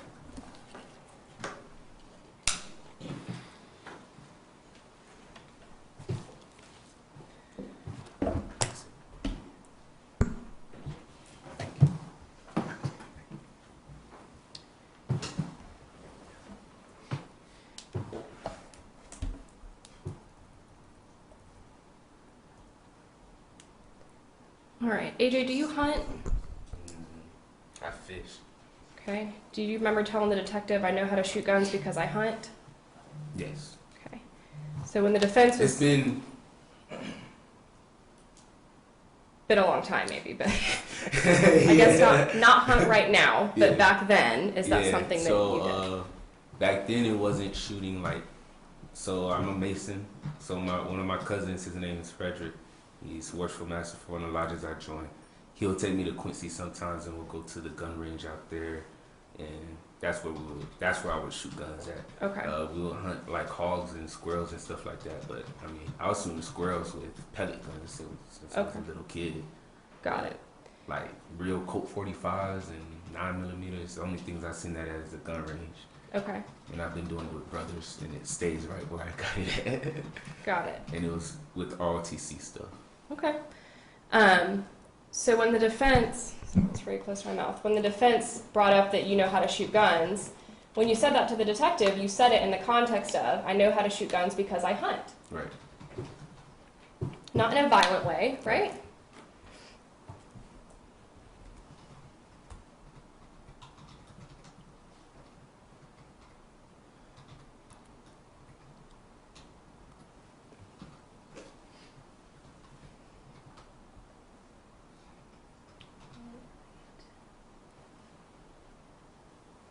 I'm going to go to this whole thing about the dog.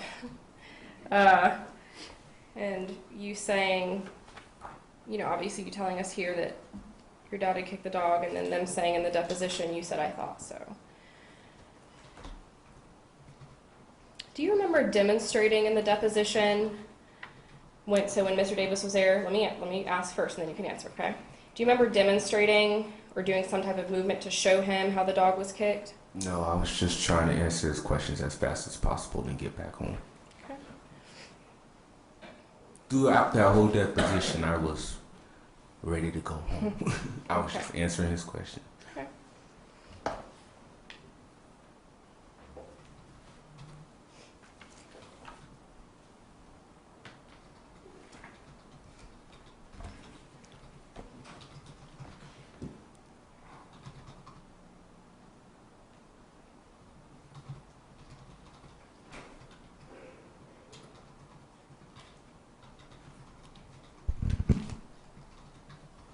May I have 1 second, Doug?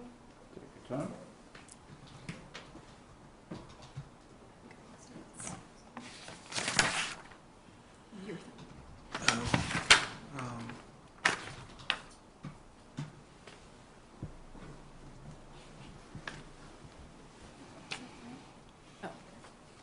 What is this?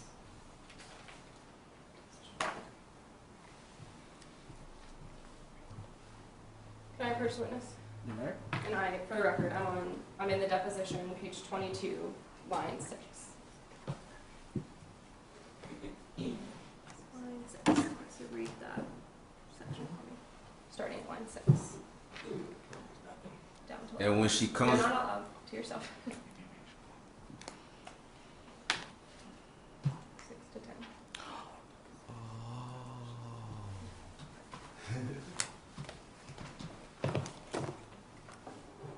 All right, so I just showed you a transcript from your deposition that the defense referred to. Does that help refresh your memory at whether in that deposition you showed them how your dad kicked at your dog? Yes? yes, And you made it very clear that you saw his leg go like, and then whatever you demonstrated. yeah, Okay. Have you ever been confused about whether you saw your dad kick your dog? no.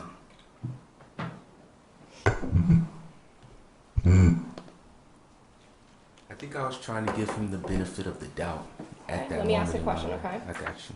But yeah, It just is so that she can do Yeah. question and answer. not now though. Hold on, Mr. Lawyer. I Wait, got the you. question. Stop I talking.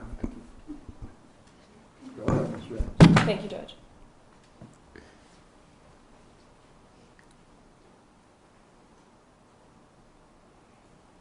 The defense brought up the statement that you made to your dad. If you weren't my dad, if it wasn't for mom and Piffy and all these people that didn't love you, but they kind of left out the "if he wasn't my dad" part, and you think you kept saying that.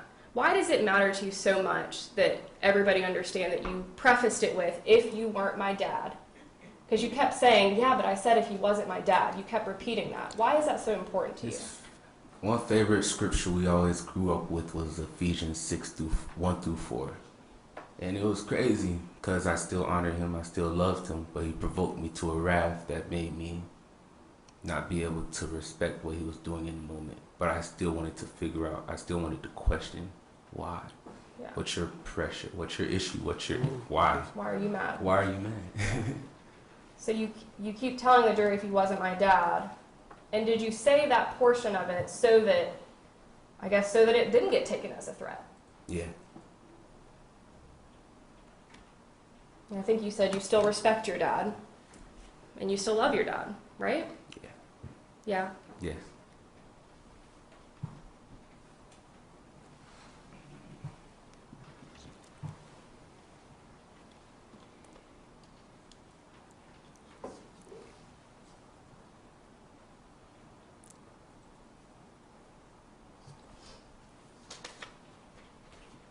All right.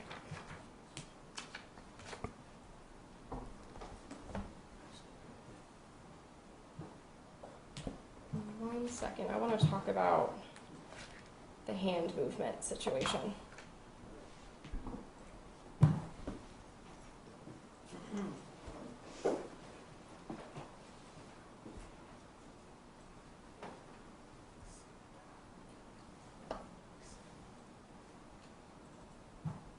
Can I just have one moment, Judge? Time?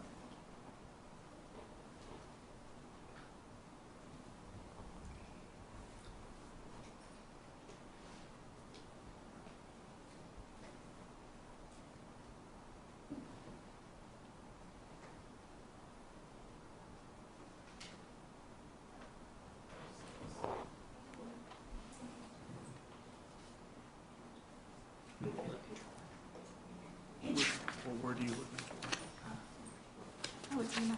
Yeah.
so the defense brought up with you a couple times about you saying that you had, I guess they were saying that you had pushed him or pushed at him when he had the gun in your face. You remember that?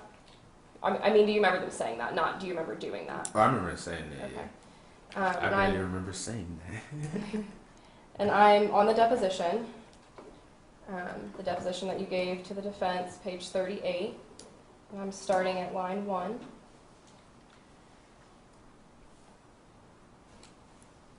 Do you remember saying, and I'm like, you're going to shoot me. You're going to shoot me. And I like moved, but I pushed my hand. I moved my hand too slow.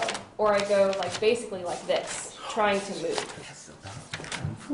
So do you remember explaining to them that you did try to pull your hand up, but you were too slow? Does that make sense? Yeah. Do you remember saying that? Yeah.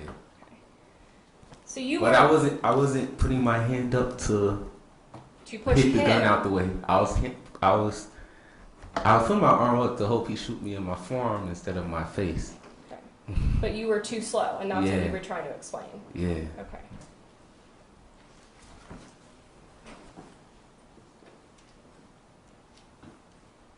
In the interview with the detective that the defense brought up, they brought up how you had told the detective about the Taekwondo and the MMA and the wrestling that you had done. Yes.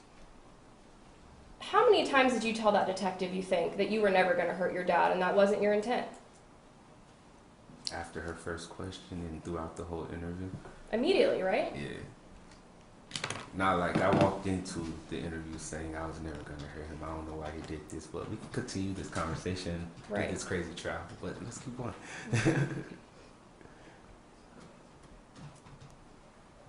Did you ever, now when you think about it, in that whole situation, in the kitchen, in the bedroom, walking to the bedroom, did you ever make a threat to your dad that you were going to hurt him? No. Did you ever jump towards him like you were going to hurt him? No. Did you ever raise a fist at him like you were going to hurt him? No. Were there scissors and stuff in that kitchen? Yes. Did you ever reach for one and raise it up to him like you were going to hurt him? No. There was 2 in the drawer next to the washing machine. There's knife set right behind his Probably my mom's everywhere, right? back. Yeah, I didn't try to grab nothing. Were you ever thinking to even do that? No. And is that because to you this was just an heated argument? Yes. To me, it wasn't as deep as he was making it. When you hit the ground, so your dad shoots you in the face, right? That's the first one. Then you hit the ground. Your dad shoots at you again, doesn't he? Yes. You never had a weapon, did you? No. You never raised a fist at him, even on the ground. Yeah. Even after he had shot you. No. You never ran at him, even after he shot you. Mm. When he held the gun at you for a third time, you never threatened him, did you? No. Did you ever run at him? No. Did you ever raise a fist at him? No. Never. Objection, You did any leading. of those things. Hold on, Mr. James, one moment. Objection, leading. I'll rephrase. Sustained. Did you ever, after the third time that he pointed the gun at you, did you ever do any of those things we just went through? This is for the third time now, so we're on a different section of this incident. No. No. The part about the defense saying that you said to the detective, well, he's going to say it's self-defense. Did people tell you that that's what Yeah. he was saying? Yeah, that was one of the first conversations me and my mom had when I got out of the hospital. Don't tell me what people said, but just, That's were the you first being thing told we that were that's what he was saying? Yeah. And then I found it out on Google.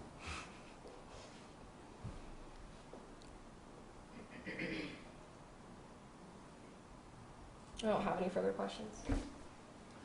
Is this witness going to be recalled at any point? He's free to go, but I'd ask that you remain under subpoena. Lawyer, you can step down. State, you can call your next witness. State would call Elizabeth Hyman.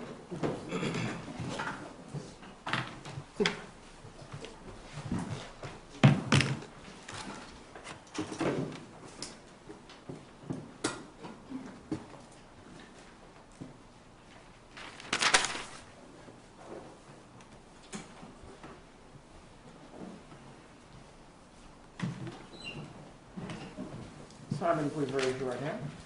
Do you swear or affirm the testimony you're about to give will be the truth? Yes, sir. You can take your seat. Please speak loudly and clearly. You may testify with your mask on or off, but if you keep it on, just make sure you speak up. All right, good afternoon. Hello. Can you please introduce yourself to the jury? Hi, my name is Elizabeth Hyman. And Ms. Hyman, where did you live on January 3rd of 2019? I'm at 8830 Sapphire Drive. And is that next door to 8830 Sapphire, or 8834 Sapphire Drive? Yes. Sorry. All right, and on that date, we can get right to it, okay? On that day, were you a witness to an incident that occurred were you outside of your home and a Yes. witness to an incident? Yes. All right, so just tell us about that. I had just gotten in and I parked my car in the garage and my daughter was in the back seat and I saw one of my neighbors walking with her daughter, so I walked up to the street and we were talking. We heard a loud sound. We didn't know, we didn't really register at first, and then we heard another one after it, and we initially assumed it was a car backfiring or something. But then two people ran out of the house, one screaming, and one was a young man who had a towel to his face, and there was a lady who ran him out out to the street away from the house, and he laid down in the street, and she ran back to the house. And what was she doing when she ran back to the house? She ran to the door trying to get back into the house. And was she able to get back in? From what you saw? From what I saw, no, but I'm not sure. But I only saw her. Then my attention was turned to the guy in the street. Okay. All right. So your attention was turned to the guy that was in the street. Did you talk to him? Yeah, I went after. Somebody ran out screaming. It registered that those might have been gunshots. And so I went over and I asked if he was okay or if he had been shot, and he said he had been shot. So I called 911, and right as I was going, it was really dark because it was after 6 in January. So I was going over to the mailbox to try to make sure I had the right address when the sheriff's department pulled up. And then when the sheriff's department pulled up, they were able to help the guy, and I just went home. I drove my neighbor the long way around the neighborhood to get her and her daughter home, and then went inside. Okay. I want to talk about those two pops that you heard. Were they back to back? Were they super far apart? Kind of what do you remember hearing? It was a really long time ago. I know that it wasn't like pop pop. It wasn't so close together that it would be something that you would recognize as a firework or something. Mm-hmm. That's why we thought it might have been a car backfiring or just something falls on cement, because a lot of people do renovations in our neighborhood, like wood hitting cement. Right. Okay. But they were relatively close together. Okay. So a pop and then maybe a pause and then another pop. Yeah. Just not too long of a pause in between. Right. Yeah. It wasn't super fast, but not a long pause. Okay. I don't have any further questions. Cross-exam. Good afternoon. So, Ms. Hyman? Yes, sir. Hey, Ryan Davis. So you lived next door to this residence, correct? Yes, I did. And you said you were outside when you heard this, correct? Yes, sir. So you were not inside. You didn't see anything inside or hear Correct. anything that was going on. Correct. Absolutely correct. All right, thank you. You're welcome. Any redirect of the No, sir. witness? She can be released.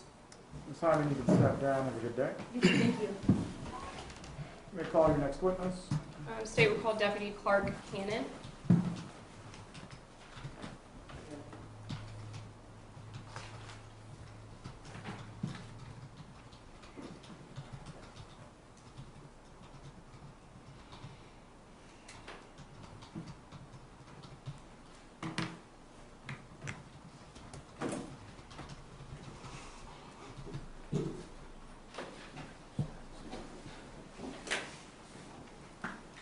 Deputy Cannon, please raise your right hand. Do you swear or affirm the testimony you're about to give will be the truth? Yes, sir. You can take your seat. Please speak loudly and clearly.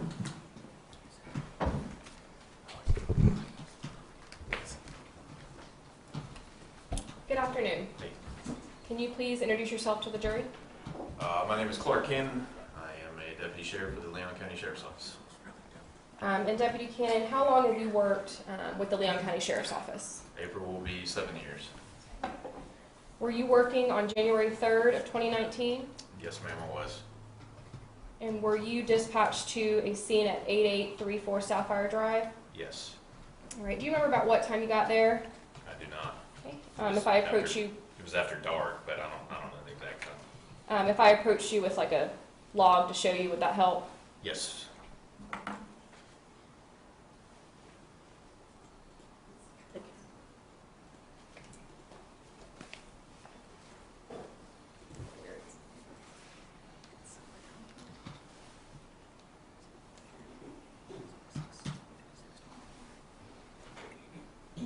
Okay. Yep.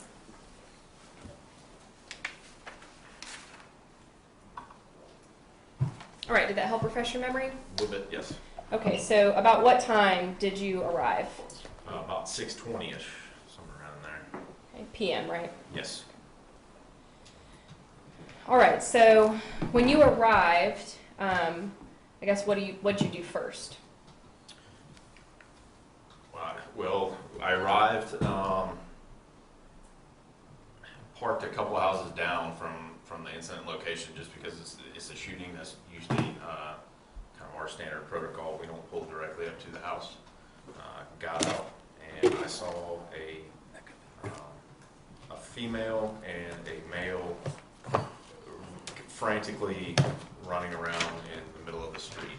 What were the skin colors of those people? They were black. Okay. Do you know the names of those people now? Militia lawyer is a black female, AJ lawyer is the black male. Correct. Okay. So you see these two people running around frantically, and keep going. The mom approached me first and ran up and said that her son had been shot. And while she's kind of speaking with me, the son is 10, 15 feet away, kind of running in circles, loudly screaming, and looked like he had both of his hands against his face. Okay, and what did you do upon observing this in the street? Definitely talking to dispatch and notifying EMS that they needed to be en route. I went up to the victim, the son, and I said, "Hey, let me see," and he pulled his hand away. I believe he either had a shirt or a towel, and when he pulled his hand away, there's a big gash in the side of his cheek. It looked like a gunshot wound. Did you ever ask, I mean, obviously there was a shooting, you knew that much at that point. Did you ever ask the female, I think you referred to her as the mom, where the firearm was? I believe I asked, where the shooter was and where the gun was. Okay. And did she tell you? She said in the house. Inside, okay. All right, so then what do you do next? I had the son sit down, and I told him, hey, just keep compressions on your cheek and everything. Just hang tight. We got somebody coming. Kind of checking to see where EMS was. The second deputy on scene arrived, and I told him to wait with the son while I approached the house, just to make sure that the suspect wasn't going to come outside. Okay. Did you ultimately end up approaching the house? I did. Okay. And upon doing that, was there someone inside? Yeah, I had to bang on the door several times before I could get any kind of sign of life inside. Eventually, a black male came to the window holding a phone to his ear. Now, mind you, at this point, I had my firearm drawn just because it was a shooting, and we didn't know if he was still armed or not. He stuck his head, kind of out the curtains, I believe, and looked out. And as I'm pointing my firearm at him, I'm saying, "Hey, you need to come to the door now." This probably took anywhere between 5 to 7 minutes. And you're just giving verbal commands for him to come out? And Correct. does he eventually open the door and come out? He does. Slowly opens the door, and at that point, I pushed the door open, got him down, handcuffed him, and and sat him down in a chair, I think, out front. Right. And did you end up clearing the house to make sure it was safe? I did. Okay. Yes. Right. May I have one moment, Judge? Take your time.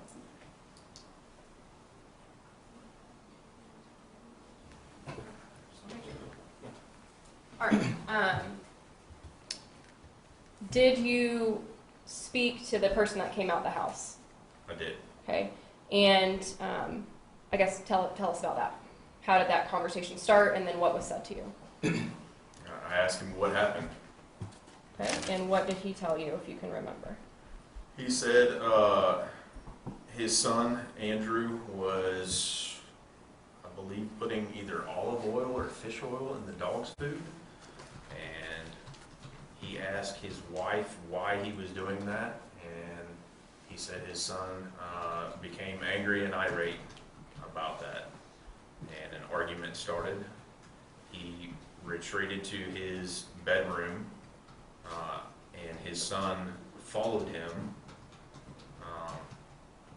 in there. The suspect told me he grabbed his firearm for safety, and the gun went off.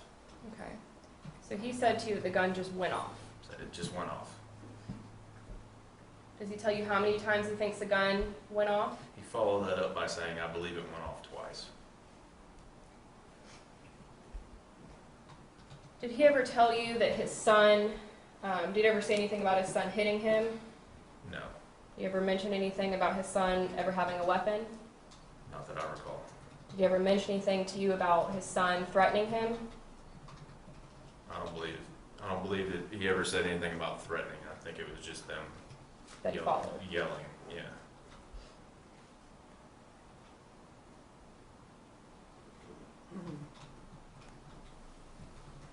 In this conversation with him, did he ever ask you if his son was okay? Not one time did he ask me if his son was okay.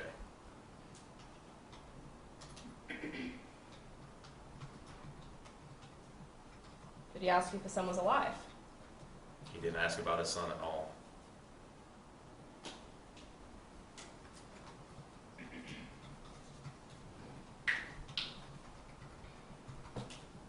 May I just have one moment, John? I do not have any further questions. Thank you. Cross-exam. I can have just a moment, Your Honor.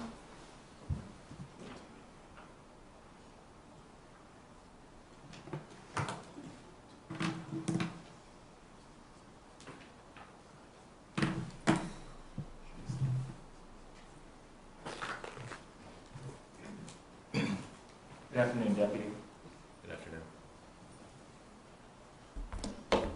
So you were the first person to approach the house, correct? Correct. And you were aware that there was a 911 call, correct? Yes. All right. And you also wrote a report for this case, correct? Correct. And have you had a chance to review that before your testimony here today? Yes. Referencing the call notes that indicate, what did the call notes indicate as you were? And Judge, I would object to this. It's all that's hearsay. Approach.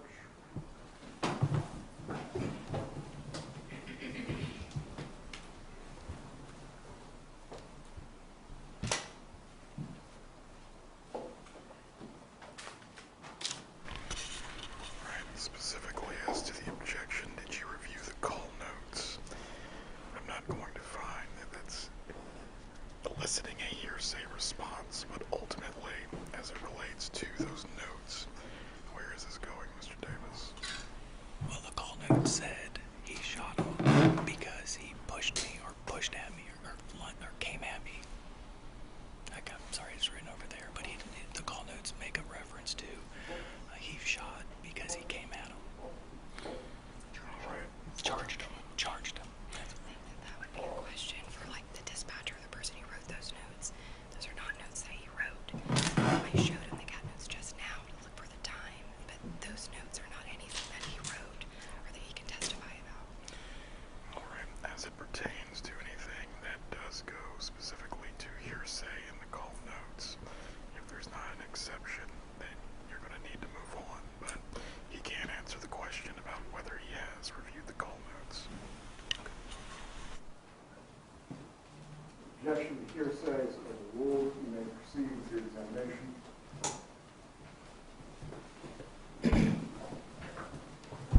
So you did review the call notes, correct?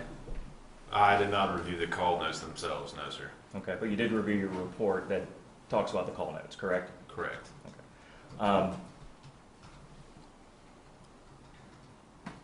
Now, when you said you approached the house, you had to knock several times, and eventually a man came to the window with a phone to his ear, correct? Yes. Do you know who he was talking to? He later told me he was talking to 911, but at the time I did not know. Okay. And you also testified that from the time you, I guess, saw him, it was another 5 to 7 minutes before he came outside? That's what I don't know the exact time, but it wasn't a, hey, knock on the door and immediately open it, no. Okay. Have you listened to the 911 call in this case? I have not, no. Okay. So if we hear something different from your testimony on the 911 call, we should trust that, correct? Not following your question. Okay. If the 911 call shows us differently, that it was not 5 to 7 minutes, but more like 30 seconds, we should rely on that, correct? If that's what it shows, sure. Okay. But when he opened the door, Mr. Lawyer complied with everything you asked, correct? Correct. And you handcuffed him? I did. You did not Mirandize him? No. But he still answered your I would question. object. Sustained. He still answered your questions, correct? Correct. He was cooperative? Yes. Okay.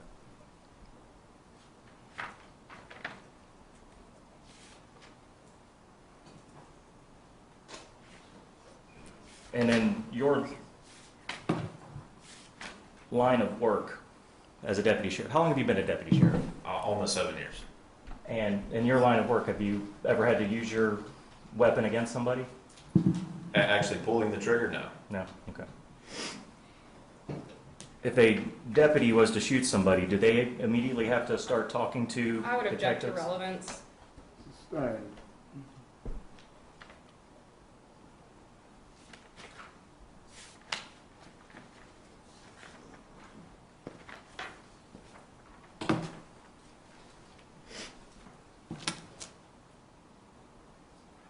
And Mr. Lawyer did not have the firearm on him when you came into the house, did he? No, sir. That had already been put away? Or back in the bedroom? Correct. Okay. If I could have just a moment. Take your time.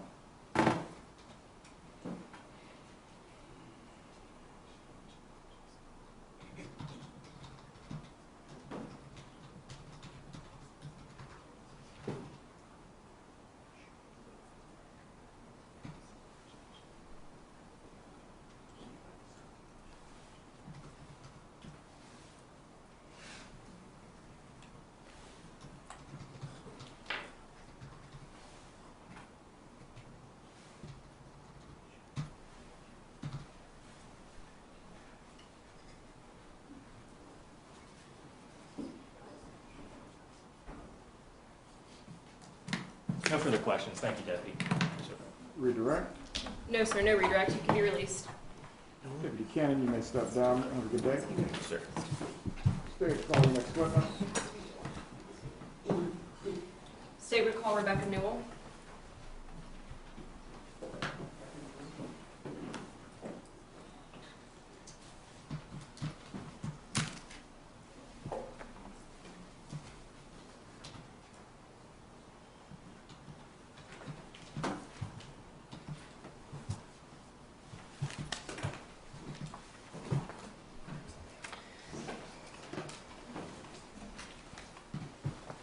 Newell, please raise your right hand.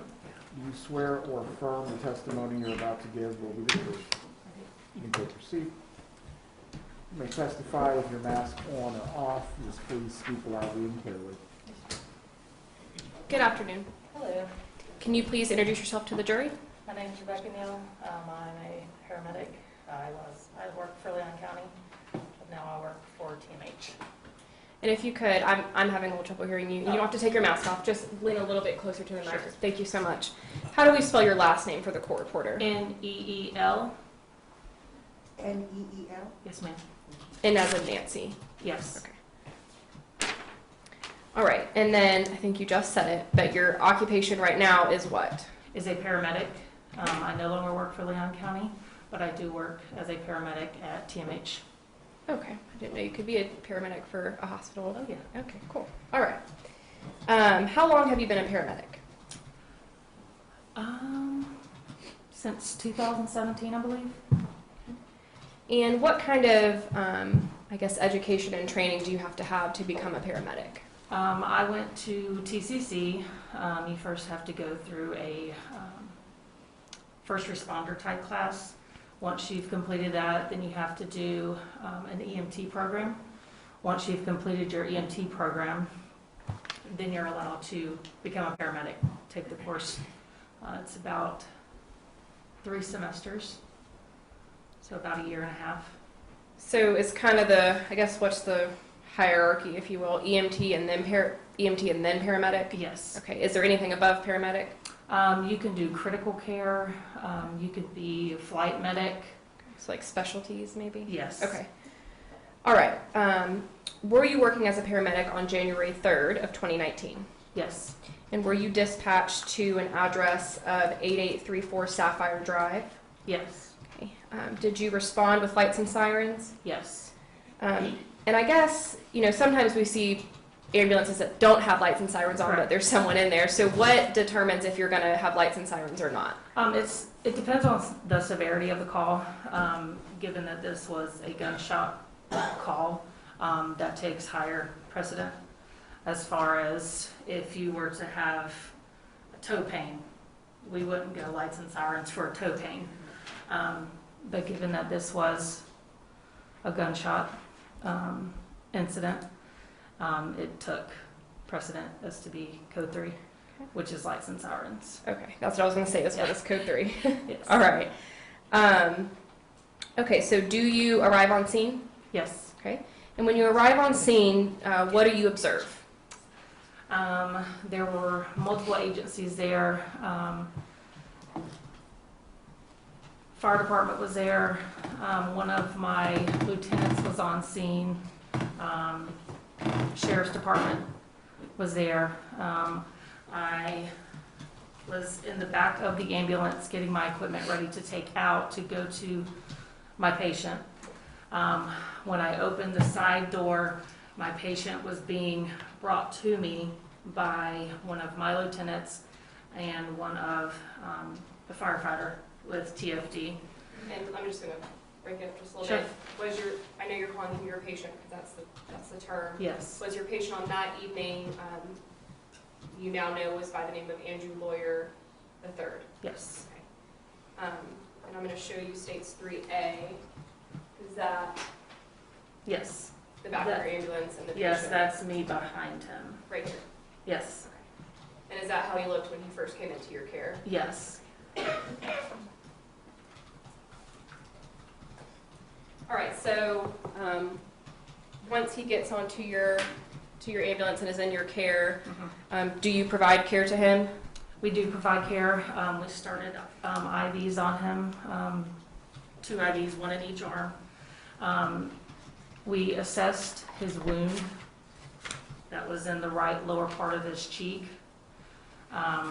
We did hemorrhage control. We applied gauze to it to try and get some of the bleeding to stop to where we could fully see what type of injuries we did have. What, and sorry, just to stop you right there. We're good. Why, I guess, like hemorrhage control, is that something you do every time somebody has a wound, or why in this situation was that necessary? So hemorrhage control basically means we're trying to stop the bleeding. In this case, he was bleeding profusely. We were trying to get it controlled to where he wouldn't lose too much blood. If you lose too much blood, you can become unconscious. Other things can happen. Could you die? Yes, you could. So we were trying to prevent anything further. Any further harm from happening? Okay. Trying to think if there's anything else. I guess when he was under your care, did he appear to be, from your observations of him, under any stress or fear at all? Not like distress, but just... Yeah, he wasn't. He was obviously upset at what had happened, but as far as like distress for any medical reasons, no, he spoke with me. I did try and keep speaking to a minimum due to the injuries to his mouth. I didn't want anything to get dislodged and cause any further respiratory problems. But he was very polite, very kind to speak with.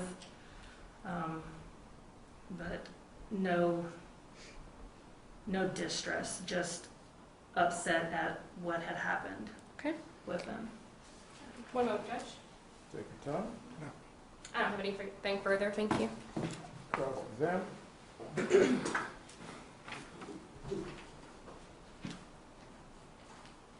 Hi, Hello. I'm Kate Bokenschutz. I work for the defense team, so I just have a couple questions. You administered something called fentanyl to him, right? Yes. Okay, and I'm assuming that's for pain? Yes, it is a pain medication that we carry, or we did carry on the ambulances. I'm pretty sure they still carry it on there. And fentanyl is something that is a pretty serious drug? Yes, it is. So you have morphine and you have fentanyl. Those are both two pain medications that we keep on on the ambulances. Fentanyl is more powerful than morphine. It doesn't last as long as morphine does, but it acts quicker to where it helps resolve some of the pain that he's having and discomfort. People often get addicted to fentanyl, right? It's one of the. I'm not suggesting that Mr. Lawyer III was addicted, but that's the level of drug we're talking about, right? Yes, it is the same drug. And can fentanyl have an effect on memory?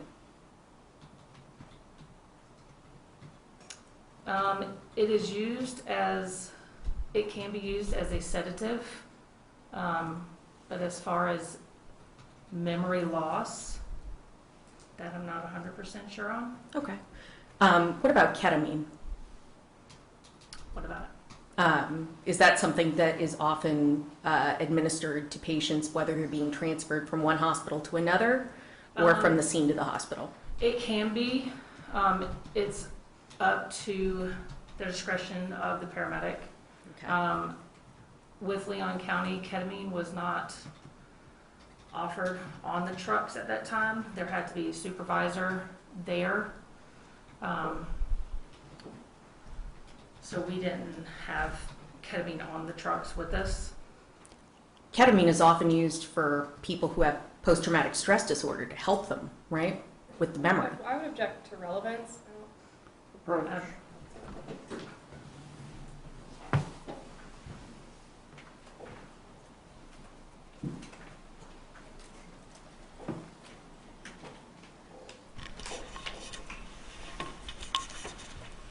Ms. Bogenschutz, before we continue down this line of questioning, you need to lay a foundation that ketamine was actually used. Beyond that, what is the objection as to relevance? I'm pretty sure ketamine wasn't used, which is why she was like, what about it? So I don't... It was used on the way to Shands. Right, but she didn't take him to Shands, so she wouldn't know that. So that would be appropriate for the Shands paramedic. All right. As to the objection, it will be sustained, but you need to lay the foundation for any knowledge she has as to this drug or if it was used.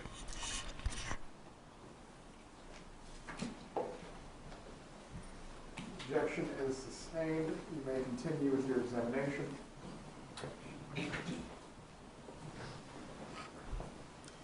Is ketamine more serious than fentanyl? Yes. Okay. Have you ever administered it? No, I have not. Okay. Would it surprise you to find out it was administered to this patient on the way to Shands? No. Given that the patient was intubated on its way to Shands, then no, it doesn't surprise me. Okay. And you said you don't really have too much experience with the amount that ketamine can affect memories? No. Okay. Now, the injury also had to do with bone, too, right? Right. Okay. And when you looked at the injury, were you able to tell that immediately? So, upon first seeing the patient, I noticed a lot of soft tissue injuries. When we were able to look into his mouth, what we could see were broken teeth. As far as bone fragments or anything like that, it was very bloody, very wet, I guess. Sure. It was very hard to see the extent of the injury, but as far as bone, I don't recall seeing bone. I know there were teeth that were missing, shattered, broken, and there was obviously soft tissue damage to the outside of his jaw and to the inside of his jaw. Would it surprise you to find out that this particular patient, after sustaining this kind of a wound, had a pretty serious concussion? It's possible. Okay. Obviously, your first thought was for the gaping wound injury, right? Right. Did you ask him questions regarding whether he may have lost consciousness or anything like that? I asked all the pertinent questions. I did try and keep questioning to a minimum given the injury. Sure. I didn't want to risk, again, like I said, anything coming loose, affecting his airway any. He was alert oriented ×4, which meant he questioned, he answered what his name was, where he was. He knew the events that had happened. He didn't present to me as someone who had had a concussion. But based on your training and experience, that doesn't necessarily mean you didn't have one, right? Correct. Can you kind of explain that to us? With a concussion, patients normally have repetitive questioning. Sometimes they experience nausea, vomiting. The main thing is repetitive questioning from patients, but he didn't. And when you got there, you don't know what conversations he had had with other people at the scene to try Correct. to reconstruct his memory. He was literally at my side door of the ambulance as soon as we pulled up. And someone you later found out was his mother was with him, right? When they walked to the ambulance, no family was with him no family was with him. It was one of my lieutenants, a sheriff's officer, and someone from TFD, one of the firefighters. Okay. So fire rescue, or the firefighters made it there before you did? Yes. And the police officers made it there before you did? Yes. On calls that involve gunshot victims, knives, stabbings, anything like that, the scene has to be cleared by LEO before EMS can arrive on scene. And given that TFD was already on scene, we were probably still en route from where our post was. Okay. So you're receiving no information as to what he's been told by other parties at the scene as to what has happened? When he got into the ambulance, we were told that he had been shot by a family member, obviously where it was. A little bit of what the fight or argument was about, but nothing to the extent of what he said. Who gave you that information? I'm not sure. Was it the police? It was either police or my lieutenant. Okay. So, and that's kind of what you went with, and your job is to take care of the patient? Yes, that's my number one thing is patient care. Again, I asked the questions that I needed to ask my patient once he was on my stretcher, and you have to see it in my eyes. These are very chaotic scenes. Oh yeah. You have multiple people in the back trying to ask questions. You have LEO that's taking pictures and asking questions, and it's a little chaotic. Right, and the priority is take care of the patient. Yes. Not preserve the patient's memory. Correct. That's all I have. Redirect. Miss Neal, did it appear to you that Mr. Lawyer was struggling at all to tell you what had happened in the brief conversation y'all had? No. Did it appear to you that he was suffering from some type of concussion or memory loss issue when you were talking to him? Again, like I said, he did not appear to me as if he had a concussion of any. And I think you kind of named off some of the signs of someone having a concussion. Repeated questioning from the patient. He did none of that, right? Nausea. He didn't complain of that, right? Vomiting was one of the signs you mentioned. Did he vomit? No. So he had none of those signs of having a concussion. No. Ma'am, is that a yes or no? No, ma'am. Was he alert? Yes. Was he oriented? Yes. And I know you didn't speak much because of the injury, but was he able to speak with you? Yes. And I think you said he was kind to you. Yes. He was respectful to you. Yes. And I guess let me ask you about this fentanyl. I mean, you didn't give him like a deadly dose, did you? I did not. Okay. Our protocols at Leon County, given the severity of the patient as far as what the injuries are, we carry on the trucks up to 200 milliequivalents of fentanyl. It's with our discretion, but our protocols at the time was 50 to 100 mics, which is milliequivalent. And is that, I don't know what milliequivalent means. Sorry. Is that like a lot, a little? I don't know what that is. It's not a deadly dose. It's not a very high dose as far as pain medication.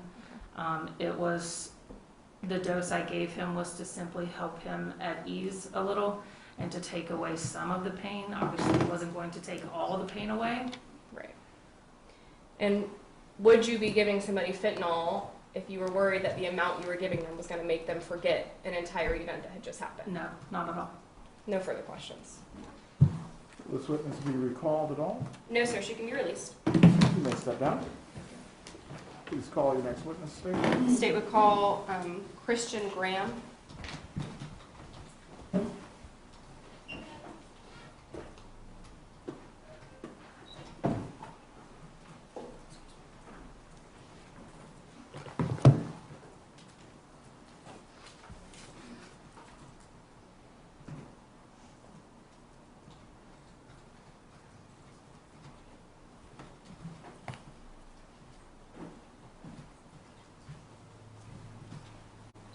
Mr. Graham, please raise your right hand. Do you swear or affirm the testimony you're about to give will be the truth? Yeah. You can take your seat. Please speak loudly and clearly.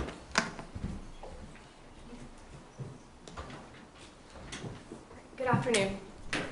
Could you please introduce yourself to the jury? My name is Christian Graham, paramedic and critical care paramedic at the time in County EMS. And can you spell, your first name has a weird spelling, doesn't it? Okay. Could you spell that for the court reporter, please, so she could get it right? Cristgen. All right. And Mr. Graham, I think you probably just said it. You tell me what your occupation is right now.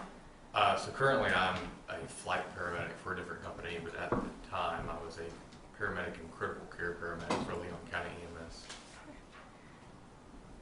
And how long had you been, I guess in total, how long have you been a paramedic, an EMT, critical care, all of those together? I've been in EMS approximately 8 years, or almost 8 years. And then were you, I think the title is you were working as a critical care paramedic at the time of this incident, is that right? Correct. Okay. And that would have been, would you have been working as a critical care paramedic on January 3rd, 2019, and I guess January 4th of 2019? Yes. Okay. Just tell us how you got involved in this case. So I was on the critical care team at Leon County, and I was called to transport a soror from Taos Memorial Hospital to UF Health in Gainesville. Are there different like response levels when you respond to, I don't know, a scene or a hospital to transport someone? To a scene, if we're called a 911 call, yes, there is. We can go routine, or we can run lights and sirens, or what we call emergent. For this particular instance, when it's a interfacility, going from one hospital to the other, we don't, to the facility to pick up, we don't go lights and sirens. We can do that in between hospitals depending on the circumstances. Okay, and so in this situation, where did you take the patient? So we went to UF Health Shands in Gainesville, Florida. And the patient, do you now know that him of the name of Andrew Lawyer III? Yes, I did. What was his physical state when when he came into your care? So when I got to the hospital, he had already been intubated, and so he was chemically sedated. So they intubated by me. They placed a breathing tube and had him under, I guess in layman's terms, you call it a medically induced coma. It's basically where they're put into that state by medication. Okay, so was he, I guess, unconscious, for lack of Yes, better words, he when would, he came yes. into your care? Yes, he would be unconscious. Yes. So were you able to talk to him or anything like that when he was with you? No, I was not able to talk to him, and then obviously for the duration of the transport, we made sure that he stayed unconscious due to the fact that he was intubated on a mechanical ventilator. Okay.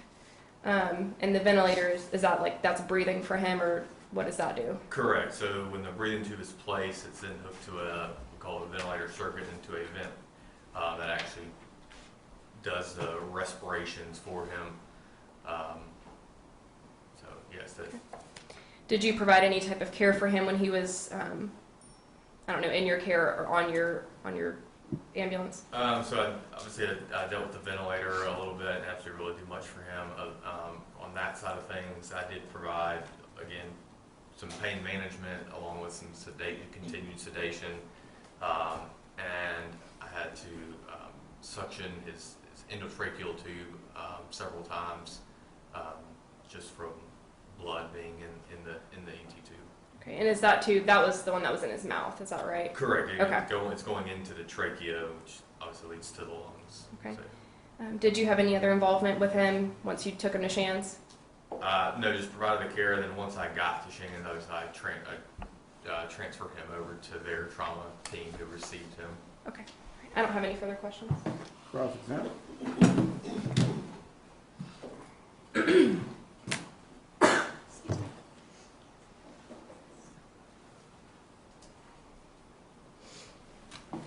Good afternoon, sir. Good. Kate Bogenschutz. Would you say that he was unconscious, or that there were differing levels of consciousness when he was in the bus with you? As far as my recollection, he remained unconscious through it. I did know he was a little bit of irritability, as we call it, where when somebody's in that state, as medications wear off some, and that's kind of what I got out of my report was that basically sometimes medication will start wearing off, so yes, patient will maybe start to arouse a little bit. And when you wrote irritability in your report, because you noted it a couple of different times, right? Can you explain to us what you mean by that? It can be something as simple as maybe their hand movement a little bit. They'll have increase in their vital signs, so maybe their heart rate or their blood pressure. And so we know that it's sometimes irritability or becoming unsedated. And you ended up giving him ketamine a couple of different times for that, right? Correct. Do you know how many times? I would have to refer specifically, but I believe it was twice. Okay. Can you tell us what ketamine is? Okay, so ketamine is a sedative that we use. You can use it to either do the procedure of intubating someone, that basically you can put somebody to sleep with it, or we can use it after they are intubated to keep them asleep, basically, so the ventilator is there to breathe for them, so we want that to be able to occur. So that's, in this particular incident, I used it to keep him asleep, and it also provides some analgesic properties or pain control. Okay. And ketamine can have an effect on your memory, right, if it's administered to you? Yes, is it a dissociative drug? Yes. Dissociative. Yes. Okay, what do you mean by that for those of us that aren't in the field? It basically dissociates the person from a from a mentation standpoint. Okay. Is ketamine, and if you can't answer this, let us know, but is ketamine associated with people having post-operative delirium? I would rather refer that to a physician. Okay. What's your experience with patients on ketamine? They're not conscious? It depends on the dosage. Okay. How about with the, what was it, 50 micrograms that you gave him here? He was also on other medications, that's notated in the report as well, that would play into a factor along with the ketamine. So with that dosage along with other medications that he was getting, yes, he was unconscious at that time. Okay. So just to be clear, he was on the ketamine twice that you gave him, right?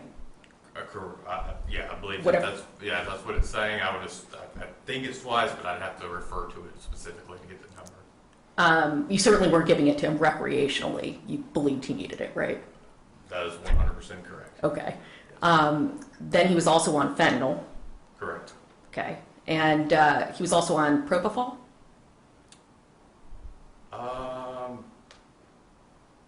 Possibly. I don't recall that specifically. I would have to look. It might have been in there as well. I don't recall specifically. It was very serious. And you specifically, were you the one that wrote this report? If it's the report picking up at TMH and going to You Have Help, yes, yes, you wrote that one because there's correct. Obviously there was more than one paramedic with him. Correct. I had 2 EMTs with me. Right. Yes. Sorry, I'm using Okay. them interchangeably. But there were 2 other people with you, but you're the one that wrote the report. Correct. And you were noting garbled speech prior to him being intubated, right? Was it in the top of the report? Would it help if I showed it to you? Sure. Yeah. Okay. We can approach May I you. approach it? Yes. Oh, here it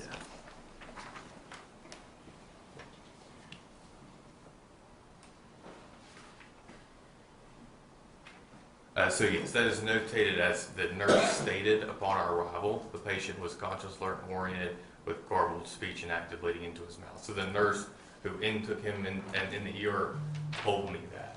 Okay. Yeah. So that is you reporting what you were told. Correct. Everything in that first paragraph is what we call a subjective section of the report. And that's everything that I am told by the people, either by the people who were there before me, or dispatch, or the patient, or whatever the case may be in that particular instance. Is it often that people are described as alert and oriented but with garbled speech? Yes, it can be, especially in the presence of trauma. Okay. And in this case, you never met the patient when he was awake? That is correct. Okay. And if he began to wake up, you administered more medication? That is correct. Okay. That's all I have. Redirect. Just briefly. Did he also have something in his throat? Like a tube or something? So the breathing tube, or the endotracheal tube, the intubation, it goes into the mouth and into the trachea. And is the trachea... So the trachea is the layman's term windpipe. Okay. And then, of course, behind that you have the esophagus, which is connected to your stomach. Is it abnormal to give patients that have sustained this type of injury, is it abnormal to give them these different medications? You're saying, is it abnormal? I guess, like, is it normal to give it to them, to give them these different medications? If they are intubated on a mechanical ventilator, it is absolutely normal to do that. Okay. And how many times have you done that? Give those medications. Give the medications on the back of your truck, whether it's on scene or taking someone to a hospital or transporting to a different location. I You don't have cannot to give me an exact number. I cannot give you a number, but a lot. Okay. I do it very often. So it's not like you just did it for him, right? Correct. And are you giving him a deadly dose of this ketamine? No, absolutely not. It was honestly not that high of a dose. In perspective, I've given larger doses than that, if that's what you're asking. Yeah, just like how much was he being given, basically? But you answered it. You're right, but that yeah. was my question. I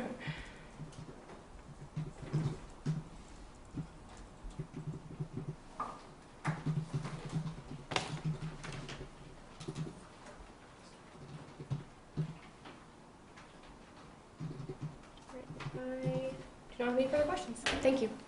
All right, Mr. Graham, you may step down, sir. Have a good day. Thank you. State, you may call the next witness.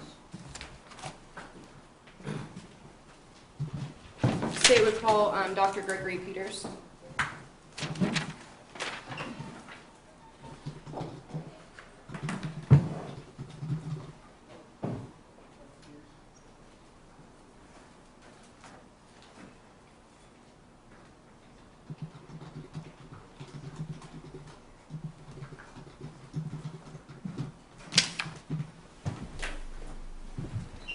Dr. Peters, please raise your right hand. Do you swear or affirm the testimony you're about to give will be the truth? Yes, sir. And take your seat. Please speak loudly and clearly.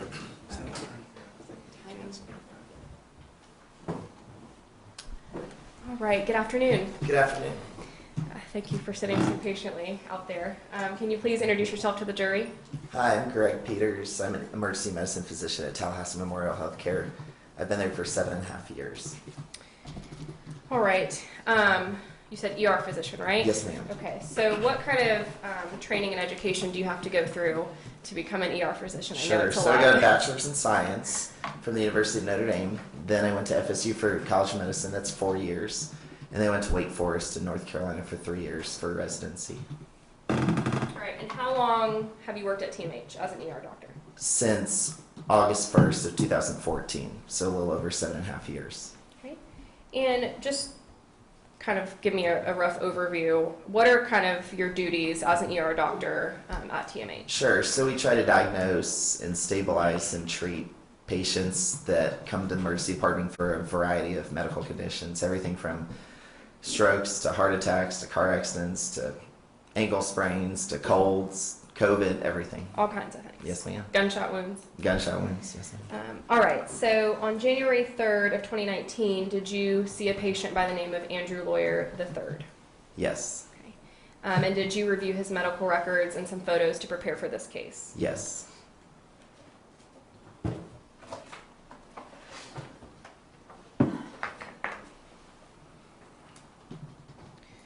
All right. So kind of just in general, before we get into like the details of this specifically, when a patient arrives at the ER, like on an ambulance, for example, what steps are taken? What happens? Sure. So sometimes usually EMS calls us beforehand and kind of gives us a heads up that a sick patient's coming in and what their vital signs are like and how sick they are. And then the patient comes in, and usually if they're a level trauma like he was, you have a lot more support. So usually you have at least one paramedic in the emergency department, one EMT in the emergency department, at least 2 or 3 nurses, and then myself. And then if they're a level trauma, if they're a level 1, a trauma surgeon has to be in the emergency department within 15 minutes. Okay. And obviously you know what the injury is in this case. It was a gunshot wound to the face. Is that a situation that could be considered a level 1 trauma? That would be, yes. All right, so when Andrew Lawyer III arrives, and I may slip up and call him AJ because that's his nickname, that's what we've been saying, so Okay. If I say it, that's who I'm talking about. When he arrives, how do you get involved and what steps do you take? Sure. So I get a report from EMS because they were on scene and they were there with him in the ambulance, and they tell me, what his GCS is, which is a Glasgow Coma scale, which is a 3 to 15 scale based on level of mentition. Generally, if the patient's at 8 or less, then they're altered enough in which they're comatose and would require intubation. Okay. And then they say what their vital signs are: their temperature, heart rate, breathing, blood pressure. Okay, and was all that done with AJ in this case? Heart rate, Yes. blood signs, all that? Yes. Or blood pressure. All right, so just upon seeing him for the first time, I guess what were your initial observations of him? Sure. So, I mean, you all have probably seen the pictures of the injuries to his face. So, we always go through ABC, so airway, breathing, circulation. So, airway is the first priority. And so, anytime you have a wound to the face in that area of the tongue, the concern is that the tongue could swell because there's a lot of blood flow there to the tongue and just under the tongue. And then that could push the tongue upwards and backwards and occlude the airway. So that was our first concern, is possible airway compromise. And I guess what is a consequence of the airway being compromised? So if the airway gets compromised, then the patient would not be able to get oxygen to their lungs and would die quickly. So if that's you what don't airway step is. in. Correct. Okay. All right, so, and I guess let me put up a photo of the wound to make sure this is what you saw.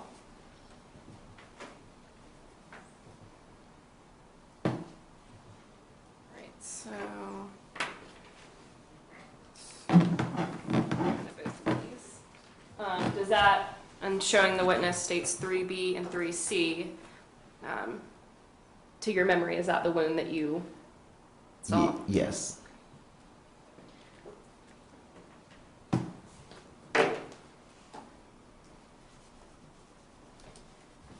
All right, so did you, outside of just observing him, did you ultimately provide care to him and, I don't know, do treatments and things like that? Sure. So, yeah, he was awake, as you can see in the pictures.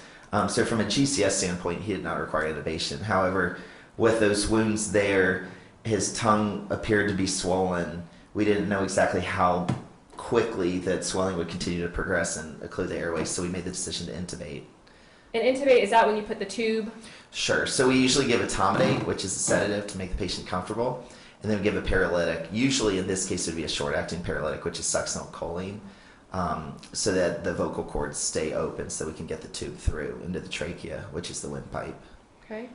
And I think you mentioned there was an injury to the tongue that you noticed, is that right?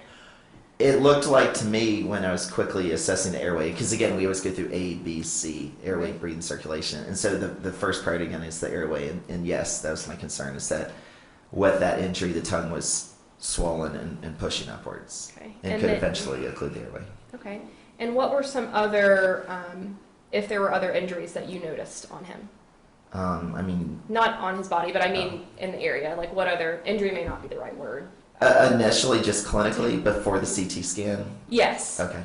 I mean, you see that large wound to the skin and all that tissue missing, injuries to his teeth, and like I said, tongue. Okay.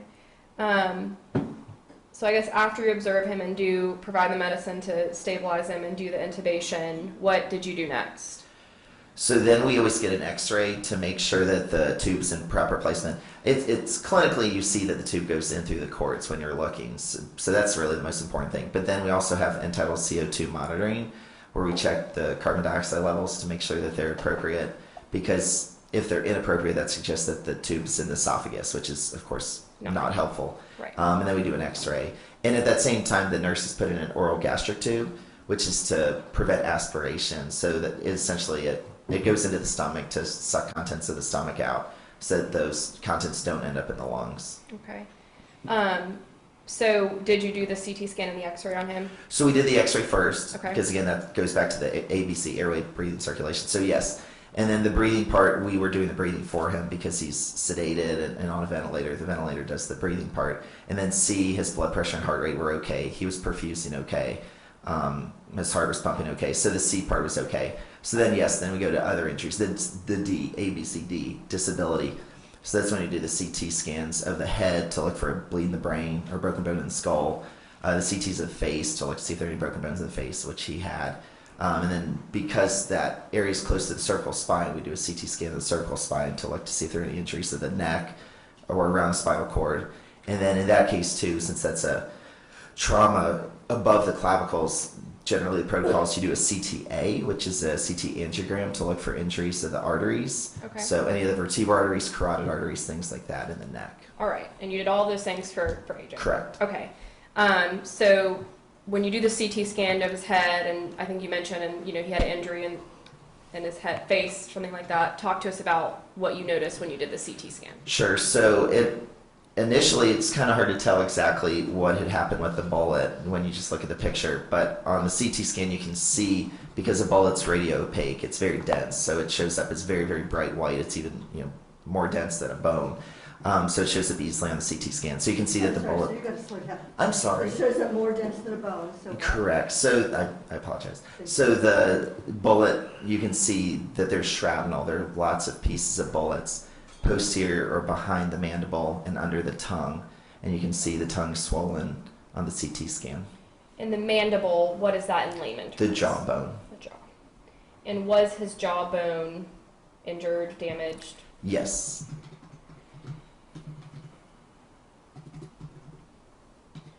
Is the jaw, is that a strong bone? How strong is that bone? It's a strong bone. It takes a lot of force to break the mandible. And was his mandible, his jaw, was it broken, or kind of talk to us about that? Sure. So, broken and fractured is the same thing. Okay. But yes, it was broken into multiple pieces and displaced. And you could see some injuries to his teeth as well. Okay. And may I approach the witness, Judge? You may.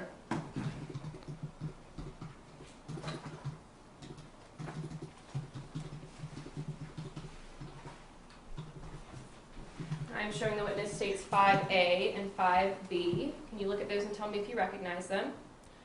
Those look like scalp films, yes. Okay. So honestly, we don't use these a ton, but this is kind of like the bird's eye view, I guess, of the CT scan, yes. Okay, and I guess if you look in the corner, is that a CT scan of the person that we're here talking about today? Yes. Does anything about that look altered or changed from the injury that you remember seeing on him? No, not altered from the injuries I remember. At this time, state would enter into evidence states 5A and 5B. Any objection to 5A No objection. and 5B? No objection. 5A and 5B will be admitted at this time. Permission to publish? You may. I don't know which one of these is easier to use. Maybe the close-up? Yes. Okay. All right, so. And there is a laser pointer up there if you need to use it. But. Okay, so can you tell us just what we're looking at here? Let me turn down the brightness a little bit. Adamila, could we get the lights? Might need to be turned off too. Okay, it's on. So this is a view, of course, from the side. So you can see this is the nose. This is where the orbits are of the eyes. These are the maxillary, the upper teeth, the mandibular, the lower teeth. This is the mandible. This is the cervical spine, which is the neck bones. This is where the brain is. Here you can see where the tubes are that we're going into him, down into his trachea and esophagus. And then all the little white spots are shrapnel, parts of the bullet that were broken up. And you can see that usually there should be teeth right here, but those are missing. Okay. Do you remember how many teeth he was missing, or if it was just that row on the side? I honestly don't know. Okay. Are there some teeth that we're looking at here, or are they just not shown? You can see these teeth intact at the top, and that's what it should look like on the bottom. But it looks like right there with the lasers, there would usually be teeth, but they're not. Okay. I don't know if you have any other CT views, but you would be able to see how many teeth were injured or impacted by the bullet. Okay. I don't know if there are other CTs available, the actual cuts. There are, but I didn't know what I was looking at, so I printed these two. I understand. All right, so, and specific to this patient, after you do the CT scan and you, I guess, see what you see, what did you do next? So, because it was a significant injury to the maxillofacial region or the face, we called facial trauma. Again, since it was a level 1 trauma, there was already a trauma surgeon there helping me as well. But then Dr. Asher, who's an ear, nose, and throat physician, was the on-call consultant for facial trauma that day. So he came and saw the patient and made the decision that we did not have capabilities in Tallahassee to take care of that sort of wound and that he'd be better served in Gainesville. Okay. And then ultimately was the decision made for him to go to Shands? Yes. Okay. All right. May I have one moment, Judge? You may.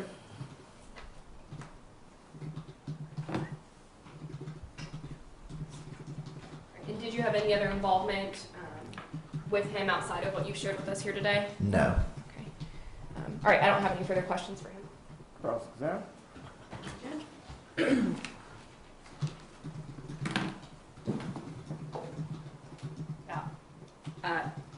Good afternoon. I think it's still afternoon. Good afternoon. Good afternoon. Kate Bokenschutz, defense end. This is a pretty massive wound, right? Yes, ma'am. Would it shock you to find out that he had a concussion as well? It would not. I mean, that's a clinical diagnosis, though, so there's not a magic test we can do for concussion. They're working on blood tests, but as far as I know, we don't currently have that. We certainly don't have that at TMH yet, so it's a clinical diagnosis. It would be hard for me to say whether or not he had a concussion. Okay. You did say that in addition to the broken bone, that it was displaced too, though. Correct. What does that mean?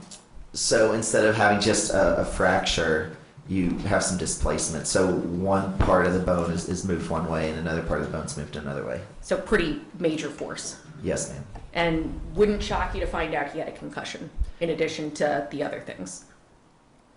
Again, it's a clinical diagnosis. It would not shock me, but again, it's hard to make that diagnosis when you have a distracting injury and the patient had fentanyl en route, and we sedated the patient and put him to sleep so that we could put a breathing tube in his trachea. So yeah, assessing the concussion was not as important as assessing the jaw. Correct. Like I said, it's always airway, breathing, circulation, and A was that first one. Yes. Okay. And you mentioned fentanyl that he'd been administered en route, obviously for his own comfort, right? Yes, ma'am. That has an effect on memory and your ability to cognition and stuff like that. When you've had the fentanyl, correct.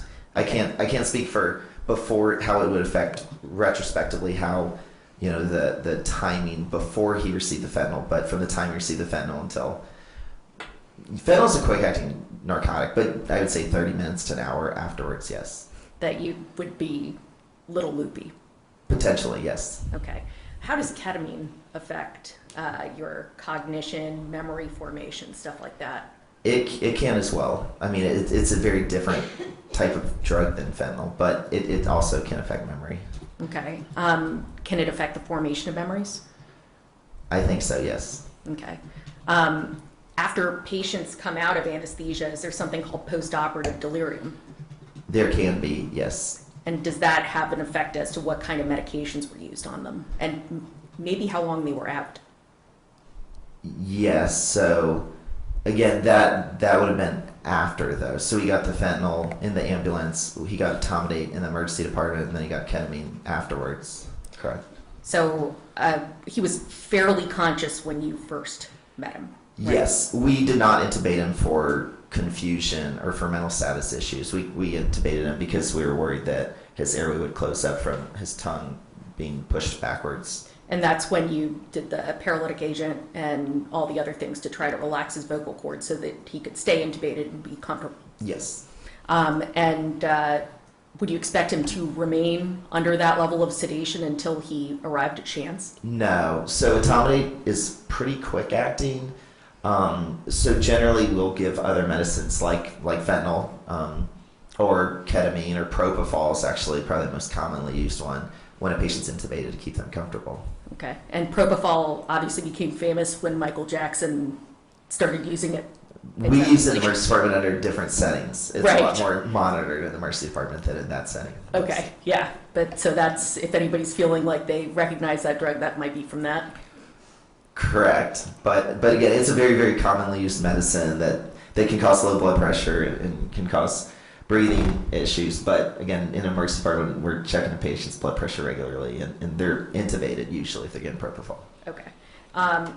Would you expect that the combination of those drugs, propofol, fentanyl, ketamine, might have an effect on the formation and the retention of memories?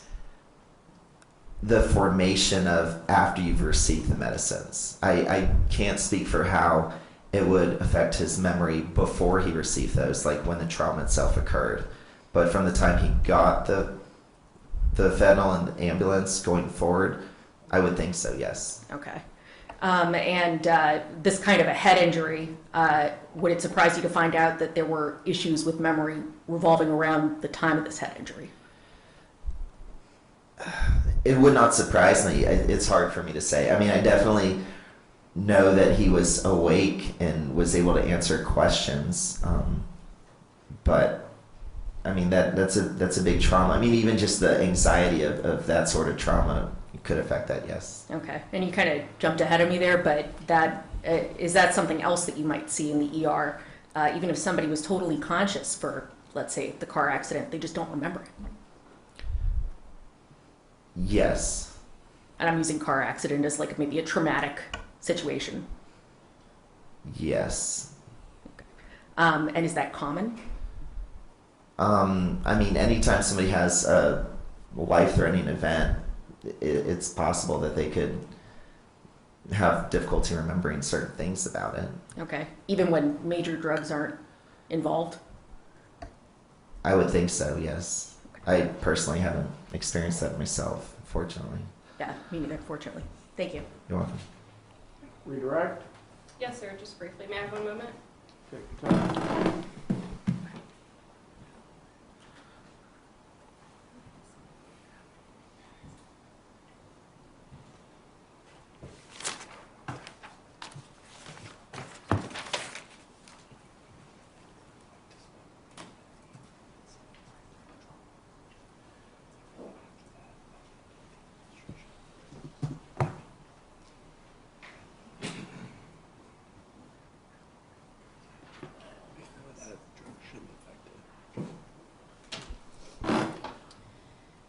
Doctor, and I think I heard you say this right, so I'm going to repeat back to you what I think I heard, and you tell me if I heard you right, okay? Okay.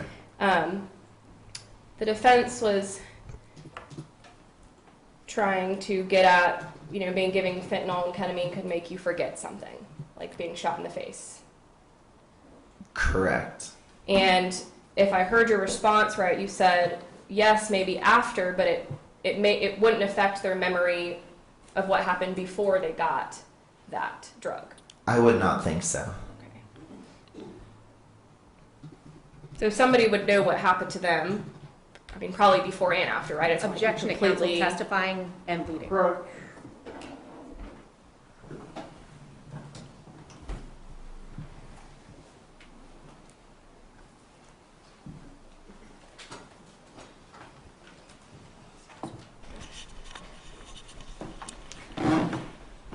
As to her clarifying any questions on the formation of memory, that was directly a part of your cross. What is the specific objection to what she just said? Leading. Response. I will put the word would in front of it, but I agree. I am just trying to get a better understanding so that I can ask a question. Keep your voice down. The objection will be sustained. However, Ms. James, this is an area you can go into. Please ask open-ended questions. Yes, sir. Objection is sustained. You may continue with your examination. Would it affect somebody's memory of what happened to them prior to getting the drug? I would not think so. Based on my experience, I would not think so.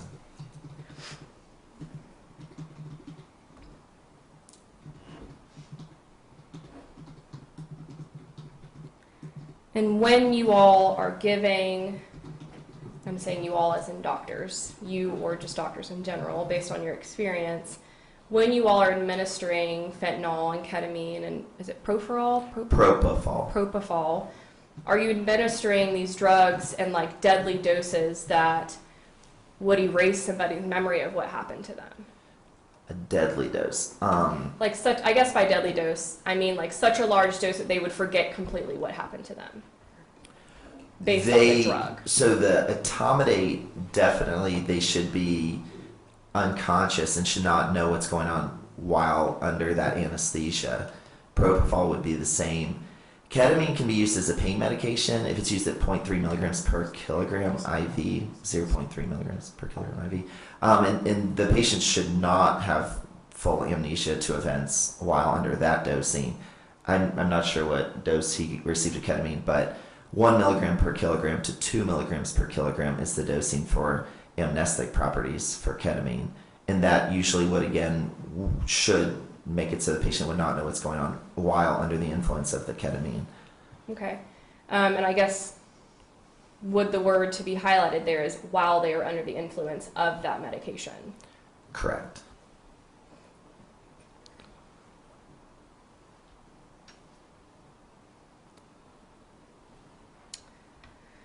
Did you speak with him when he first got into the ER?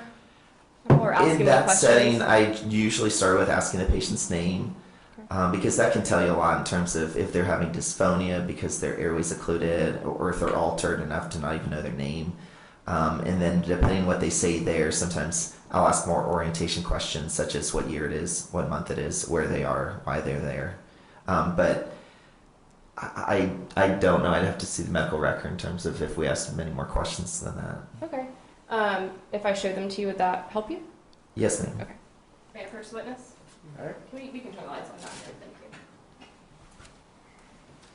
Just ignore my flags. Sure. Thank you. You're welcome.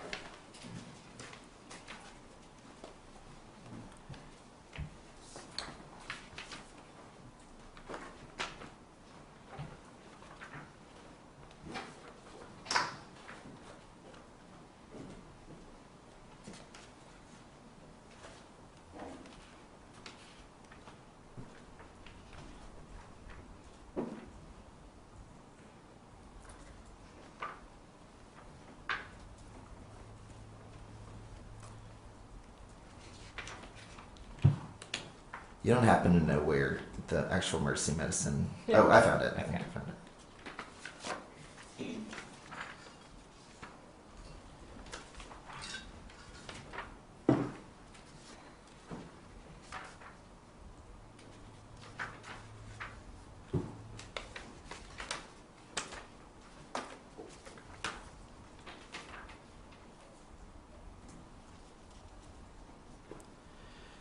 So yes, it does look like it says slight dysphonia, so that was not perfectly clear speech, presumably because the tongue was swollen and his jaw had had the injuries that they had. But he was able to talk and tell us that he didn't have any pain in his neck, chest, any numbness, tingling, or any symptoms in his extremities. Okay. So he was able to, was he able to answer specific questions, I guess, about pain and I don't know, other things that he was maybe feeling at the time? Yes, it looks like that. To your knowledge, did he, give me 1 second, let me go up to my notes here. To your knowledge, did he do any repetitive questioning towards you that you know of? Based on our neurologic exam, we said no, there was not.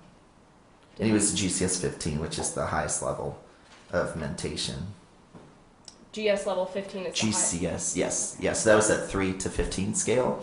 And if you're 8 or below, generally that's considered requiring intubation, purely on an altered mental status standpoint. And his was 15, which is what we all are. Okay, so he was as alert as all of us are in here right now, according to the records. Yes.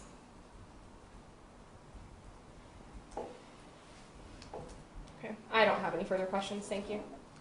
Will this witness be recalled at any point? No, sir, he can be released. Doctor, have a good day. Thank you.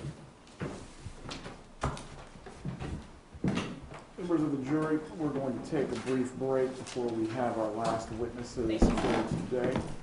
The bailiff will escort you to the jury room.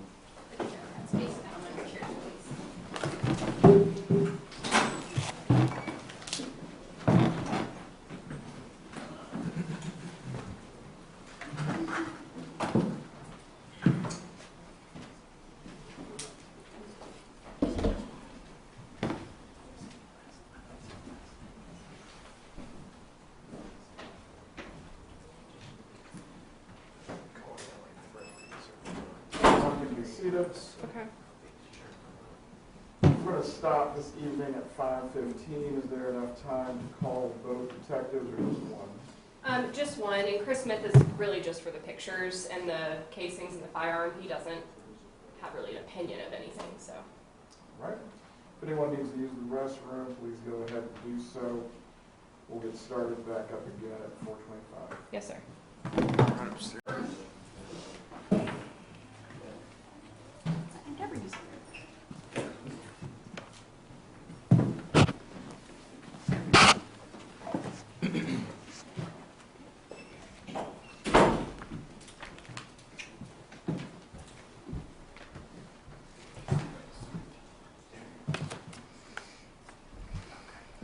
everyone can be seated.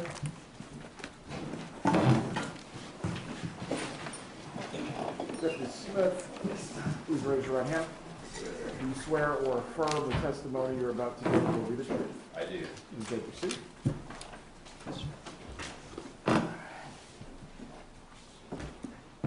All right, may I proceed? You may proceed. Thank you, Judge. Good evening. Good evening.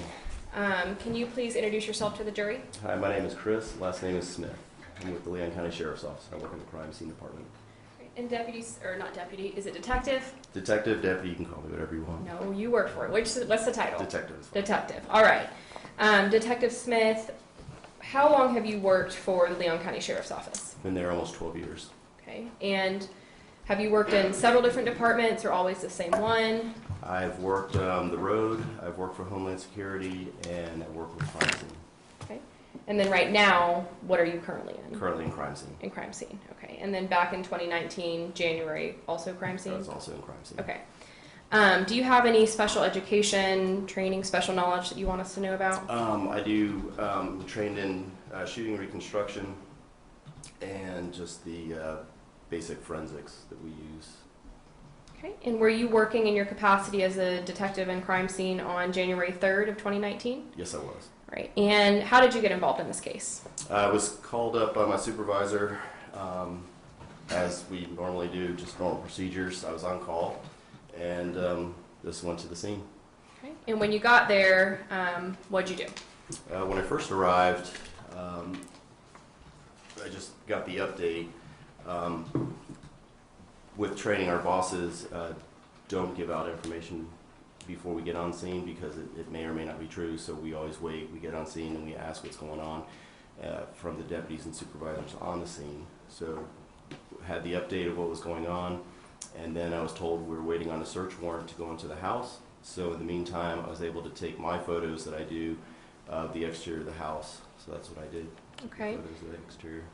And then obviously taking photos is part of your job. What are some other things, and you can keep it specific to what you did in this case, but what are some other things you do on the crime scene? At the crime scene, we make sure no evidence is disturbed at all. And that's basically why we photograph everything.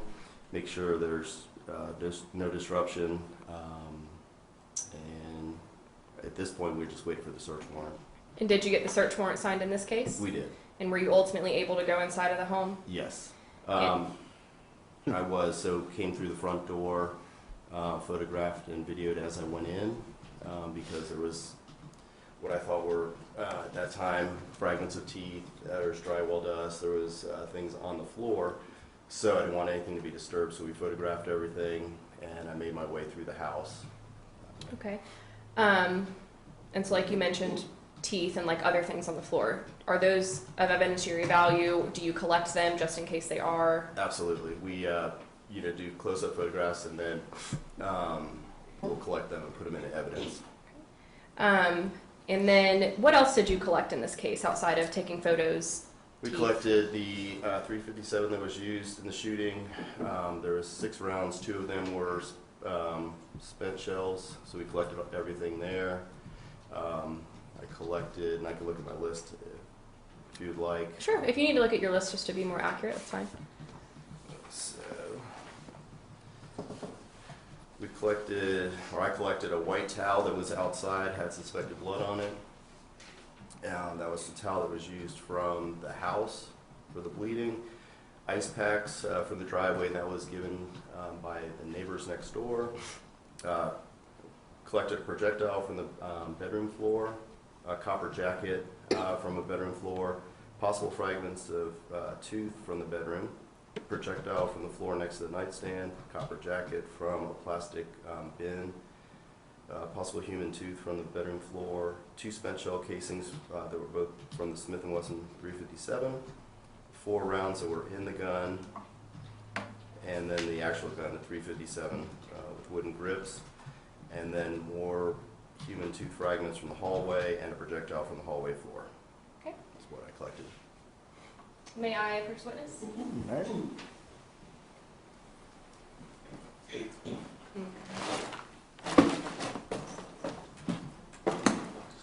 Yeah, I know that was what I was talking about.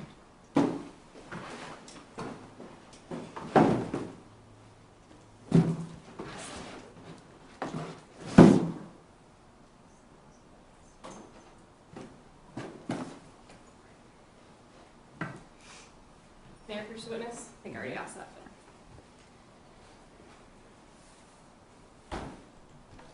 All right. And if you could, please just look through that box to yourself. Okay. Just look inside of it, make sure everything, you recognize everything in there. All right.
If you're looking for the teeth, I did not Right, bring the ES10 teeth. I'm looking for.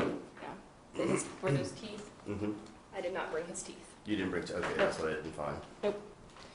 So outside of the human teeth that you found, is everything else that you just described to us, is that there? I don't have the teeth, the towel, or the ice packs. Do you have the copper fragments and the projectiles you collected as well as the firearm? Okay. And human teeth and like the towel had blood on it, right?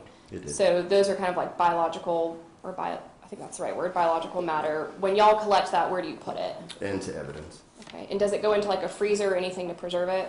It just goes and sits in like a closet? Okay. Sir, could you answer it loud instead of nodding your head, please? Yes, I can. All right. So the evidence that you have, does that all look familiar to you? Yes. And is all that the evidence, minus the teeth and the bloody towel and the ice pack, what you described to us? Yes. Okay. Has any of that been changed or altered in any way? No, it still has the evidence tape on it.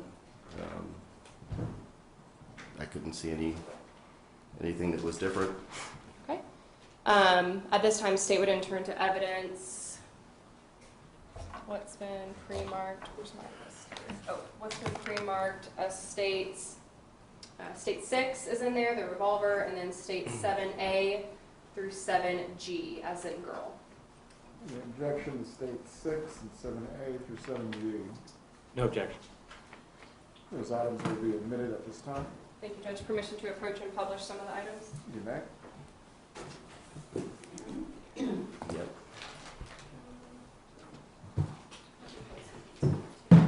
Okay.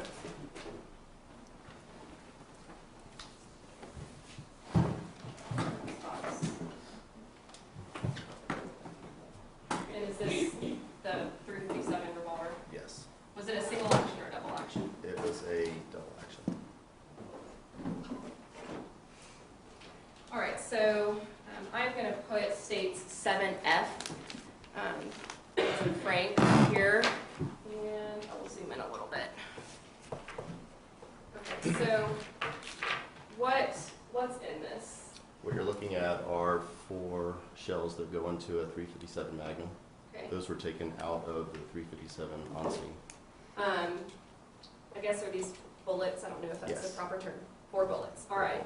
What kind of bullets are these? And if you need to see them, I can show them to you. Those are hollow points, copper jacket hollow points. And what's the difference between a hollow point and what a layman would call just like a regular bullet? The hollow point is designed to open up more on impact. So when it As you hits the could say. person, it'll open up. Okay. All right, and then the copper jackets, I think you named a few of those off when you were going through items you I did. collected. Where, and you have a laser pointer up there, you can use it if you need to. Make it easier for the jury here to see. Yeah, and if you could just, including the copper jacket, but just kind of explain to us the Right. different parts of this. So your shell would have your primer and gunpowder in it. You've got your copper jacket and then holding the projectile, which is on top. And that projectile on top, is that what comes out of the That gun? is what comes out. Okay.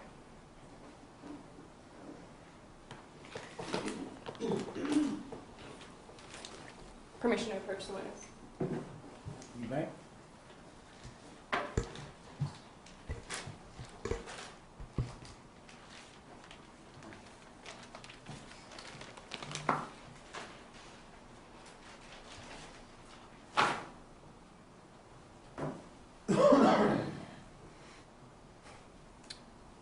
All right, and I think you told us already you took photos of the house, correct? I did take photos. Okay. And could you give us, I guess when you write your report and you do a crime scene of a home, do you kind of do like a description of the house, like how many bedrooms and square footage, things like that? I do. Okay. And did you do that in this case? Yes, I did. Okay, and if you need to see your report, that's fine. You have a copy? Got it. Okay.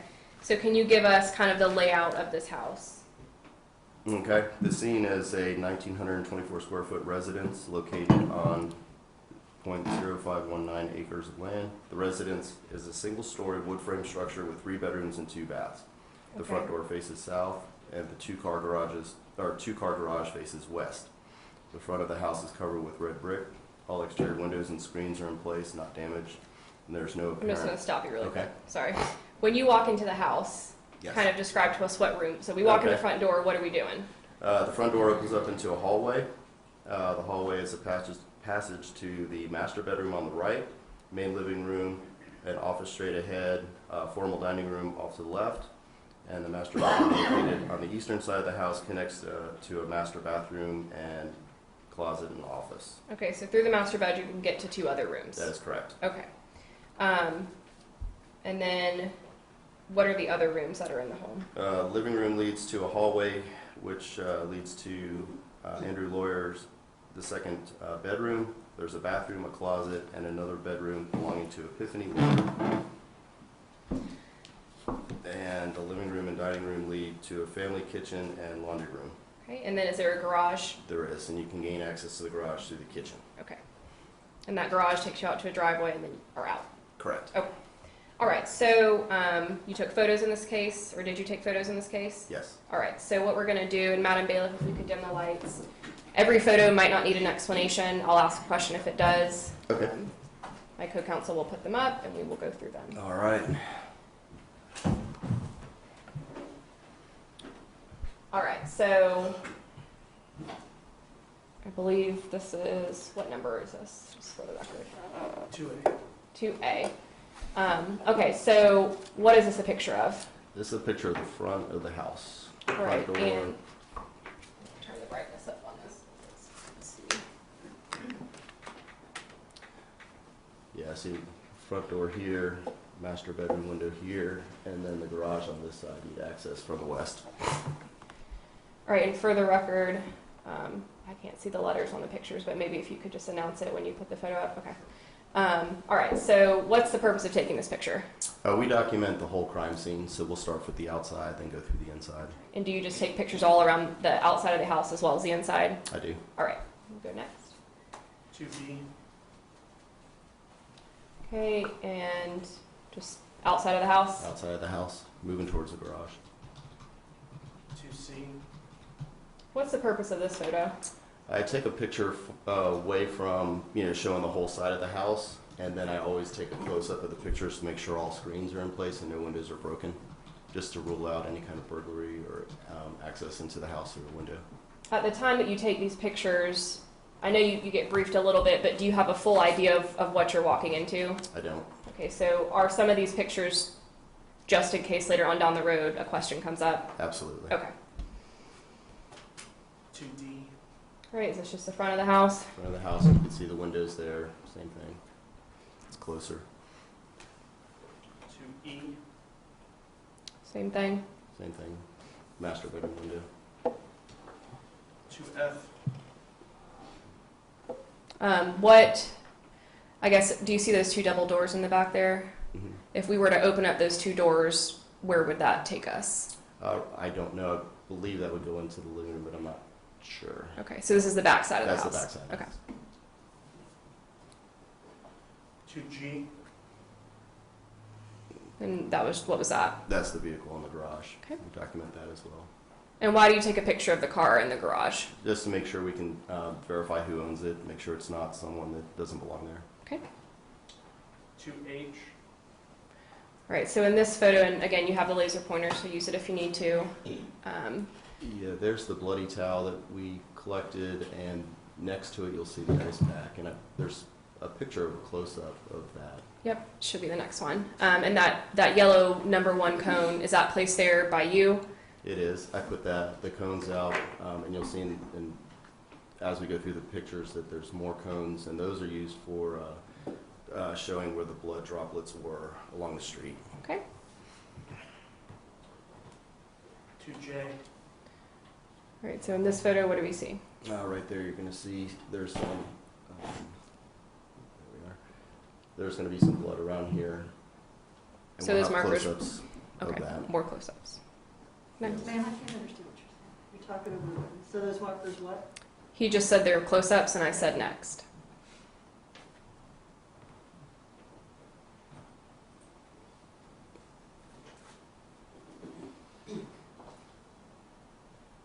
What letters are we on, Deneen? That was 2K and this is 2L. Okay. Are these the close-ups that you just told us we would see? They are. Okay. And you can see the blood here. And is that blood? It is. 2M.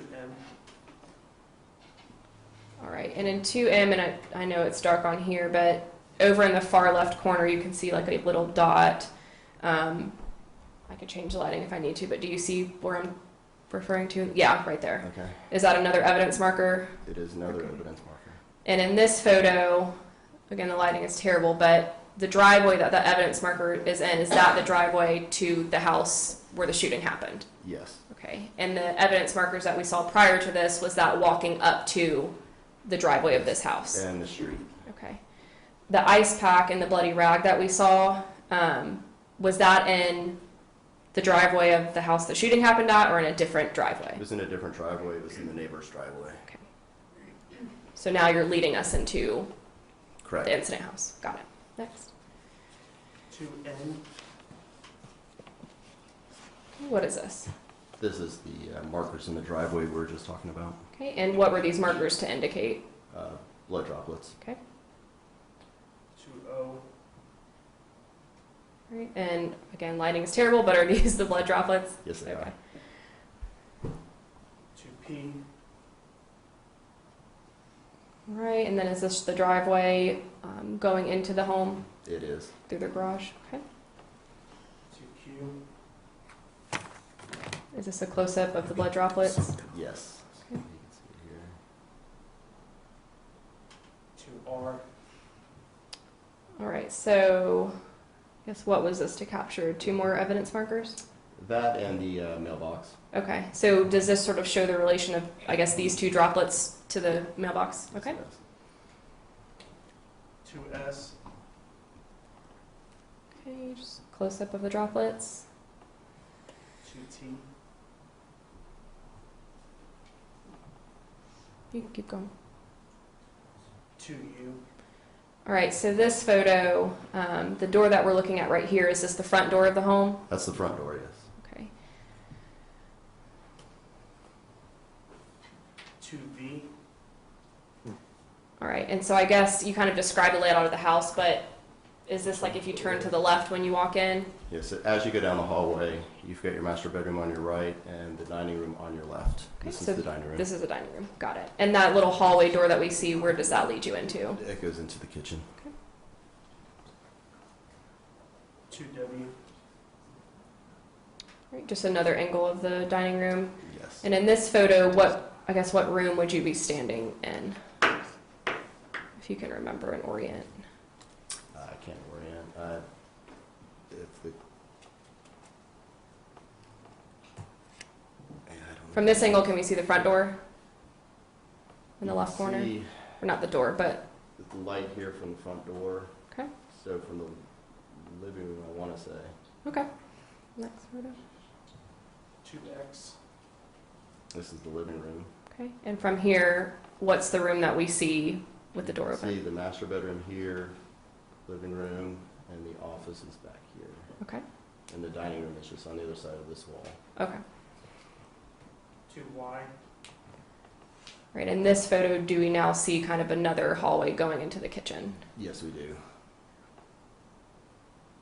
2Z. Okay, keep going.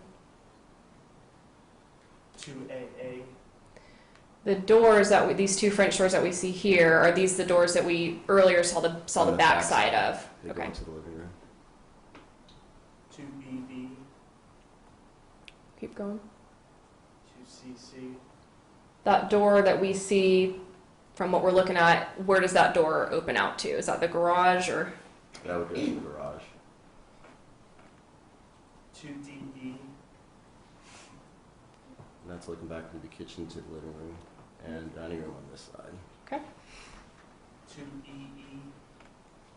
All right, and then this photo, it looks like you took one upwards and then maybe one downwards. What was the point of tilting the camera down in this photo? Just to get an overall of the kitchen and then the floor. Okay, and on the floor, what are we looking at? We're looking at blood on the floor. 2FF. Okay, and in this photo, what's that room? This is the kitchen, and this is just the blood we're documenting. 2GG. Okay, same thing, is this to document blood? Okay. It was showing the pattern of where we thought Mr. Lawyer walked. 2HH. What was the purpose of taking this photo? Just documentation, but this does have quite a few items in it. I do document as much as I can on the scene. So. 2II. This is moving back towards the master bedroom. Okay. 2JJ. And then that was taken, I guess, standing in the master bedroom doorway, sort of. Almost into the doorway. Okay. 2KK. All right, still master bedroom. Still master bedroom, just at the doorway.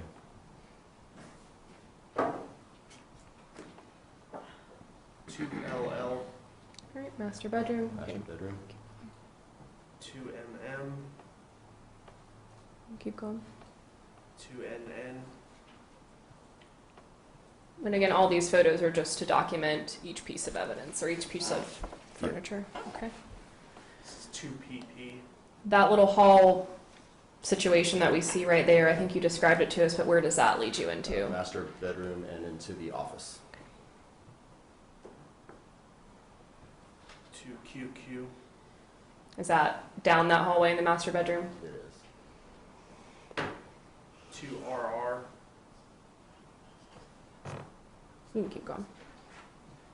All right, so in this photo, I guess what was the purpose of this photo? To document the blood spatter on the wall, and originally wasn't sure if this was a strike from either projectile or from the copper jacketing. Okay. And you said originally, but were you later informed that that little dip in the wall had already been there? Had already been there. Okay. That was 2SS. This is 2TT. Same kind of thing. And then what are you, again, lighting is terrible, but what are you kind of measuring with that? The blood spatter that's on the door frame. Okay. For the record, that's referring to UU. Again, Bless you. more blood spatter. Okay.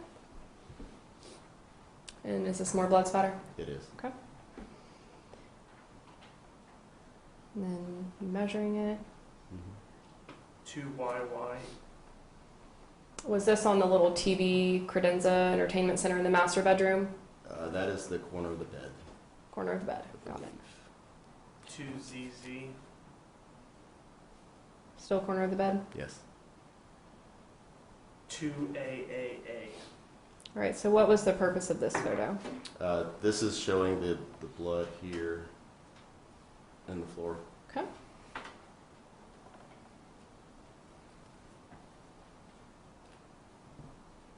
What are the little white specks that we see kind of throughout the floor? There's some are teeth and some are partial drywall, if I remember correctly, and some wood. Okay. All right, is that a close-up of the blood we just saw in the middle of the floor earlier? Yes, it is. Okay. And what was this photo to capture?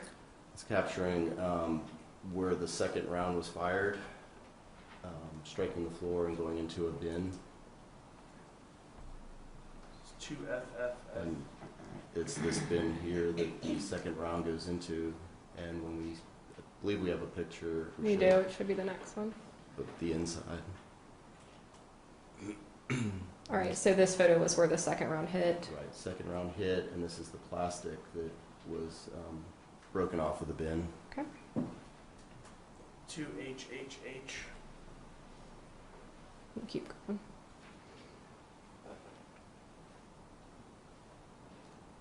And is that, we saw close-ups of that bed earlier, and this is kind of a far away? Okay. The side of the bed. Okay. It's 2III. Was this just to capture blood spatter as it dripped? Or blood It droplets, was, I and guess? also to show direction of where Mr. Lawyer walked after being shot. Okay.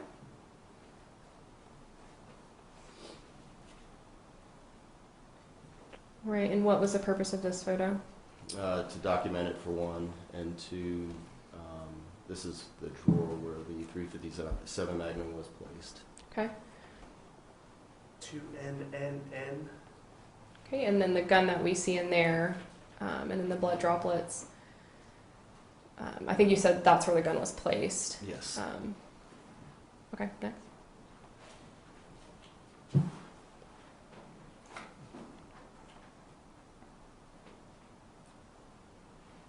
And I guess let me just ask, might be a dumb question, but to your knowledge, obviously we see the gun sitting in there now and the blood droplets. When that blood was put there, would that gun have been there at that time? Objection. Would that call for out of his knowledge, speculation? Stank. You can rephrase if you're capable. Did you not were you not a part of the investigation in this case? I'm sorry. Were you a part of the investigation in this case? Yes. Okay. So my question is, to your knowledge of being a part of this investigation, was that gun there or was that the gun used? That was the gun, yes, used. Okay. 2RRR.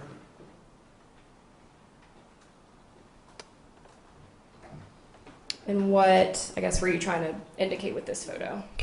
Just documenting the tooth. Okay.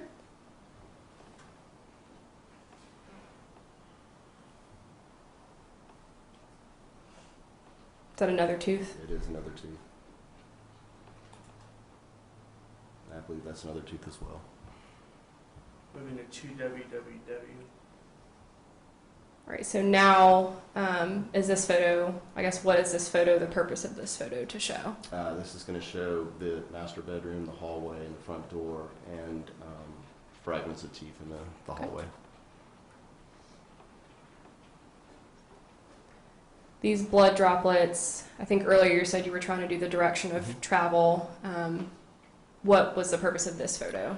It is showing the blood droplets going across the hallway. So Mr. Lawyer left the master bedroom after being shot and went across through the hallway into the dining room and then into the kitchen.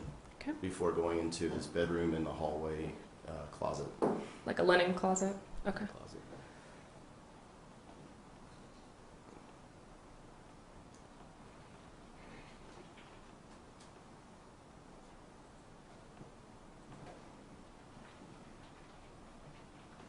And this is going through the dining room. Okay. It's 2BBB.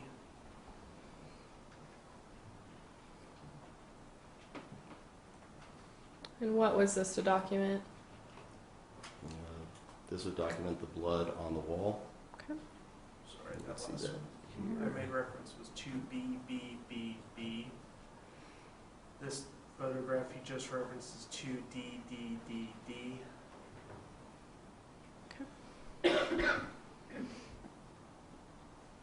All right, and then what are we looking at in this picture? Like, what can we see? The more blood droplets in the leaving the living room, going into the hallway to the two bedrooms and the closet. Okay, and is that the linen closet, I'm calling it? Yes, it is. Okay. It's 2FFFF.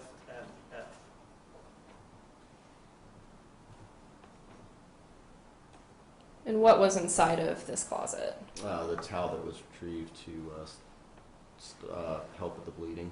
Okay.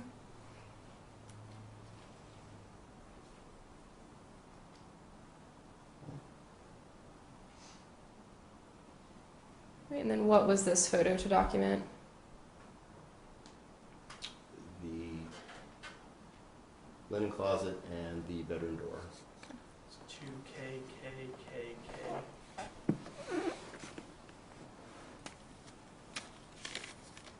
And was this, I guess, the inside of AJ's bedroom is what we're looking at here? That's what we're looking at there, is the bedroom.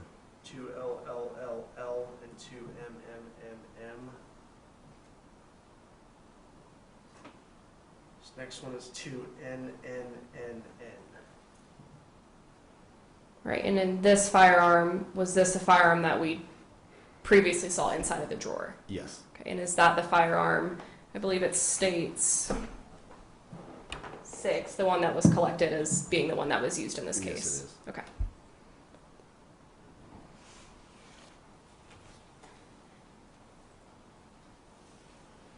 This is 2QQQQ. Why do y'all take this picture? We take this one to show the measurement and diameter of the barrel. Okay. And then it also shows the rounds. If you look on the side of the revolver, you can see the rounds that are. This is 2RRRR. And what was this photo to show? This is showing the rounds.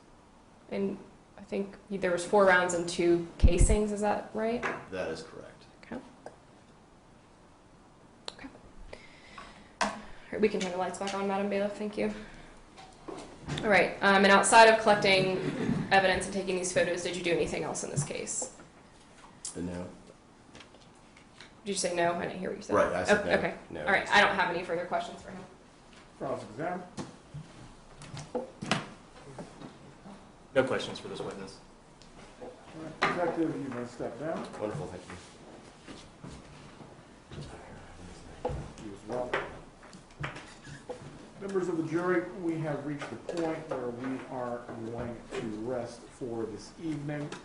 Tomorrow morning, we need to report back at 8:45 for the trial to continue at 9. The same instruction that you have received about not talking about this case or performing any research of your own. Again, that instruction remains in place until the trial is over. Have a good evening. We will see you tomorrow morning.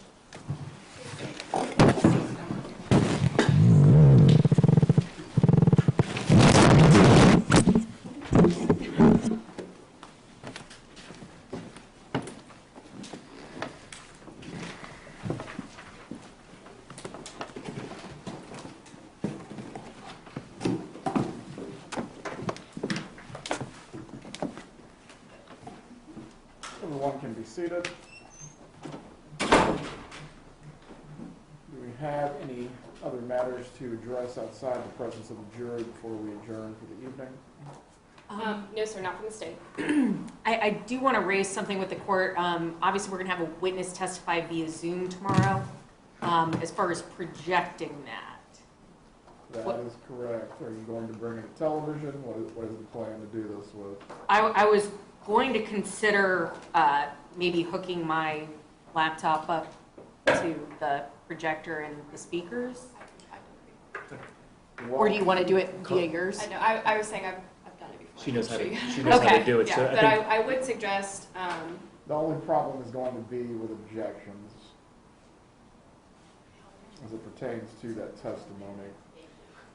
Maybe the easiest thing to do is if I open up my Zoom channel, the witness can join from there. You can still project from your laptop, but That's fine. I need to be able to mute if there's any objections or any other reason that the witness needs to be cut off. Yes, sir, and that's fine with the state. That's fine with me too, Judge. I think that that's probably the smartest way to do things. All right. I'll make sure then the Zoom line is opened up from there. Julie, will Digital need to log into the Zoom line Yes, as Judge, well? will take care of it. It's your regular felony. Regular felony courtroom. That was going to be my question. So your regular. Yeah. All right, any other matters? Not from the state. No judgment. We're adjourned for the evening. Andrew Lawyer had it all. Healthy in his early 50s, a wife, a family, a successful business working as an expert witness, an engineer doing accident or incident reconstruction in civil and criminal cases, a man with plenty of time for his hobbies, including playing tennis. The question in this trial is whether Mr. Andrew Lawyer threw it all away.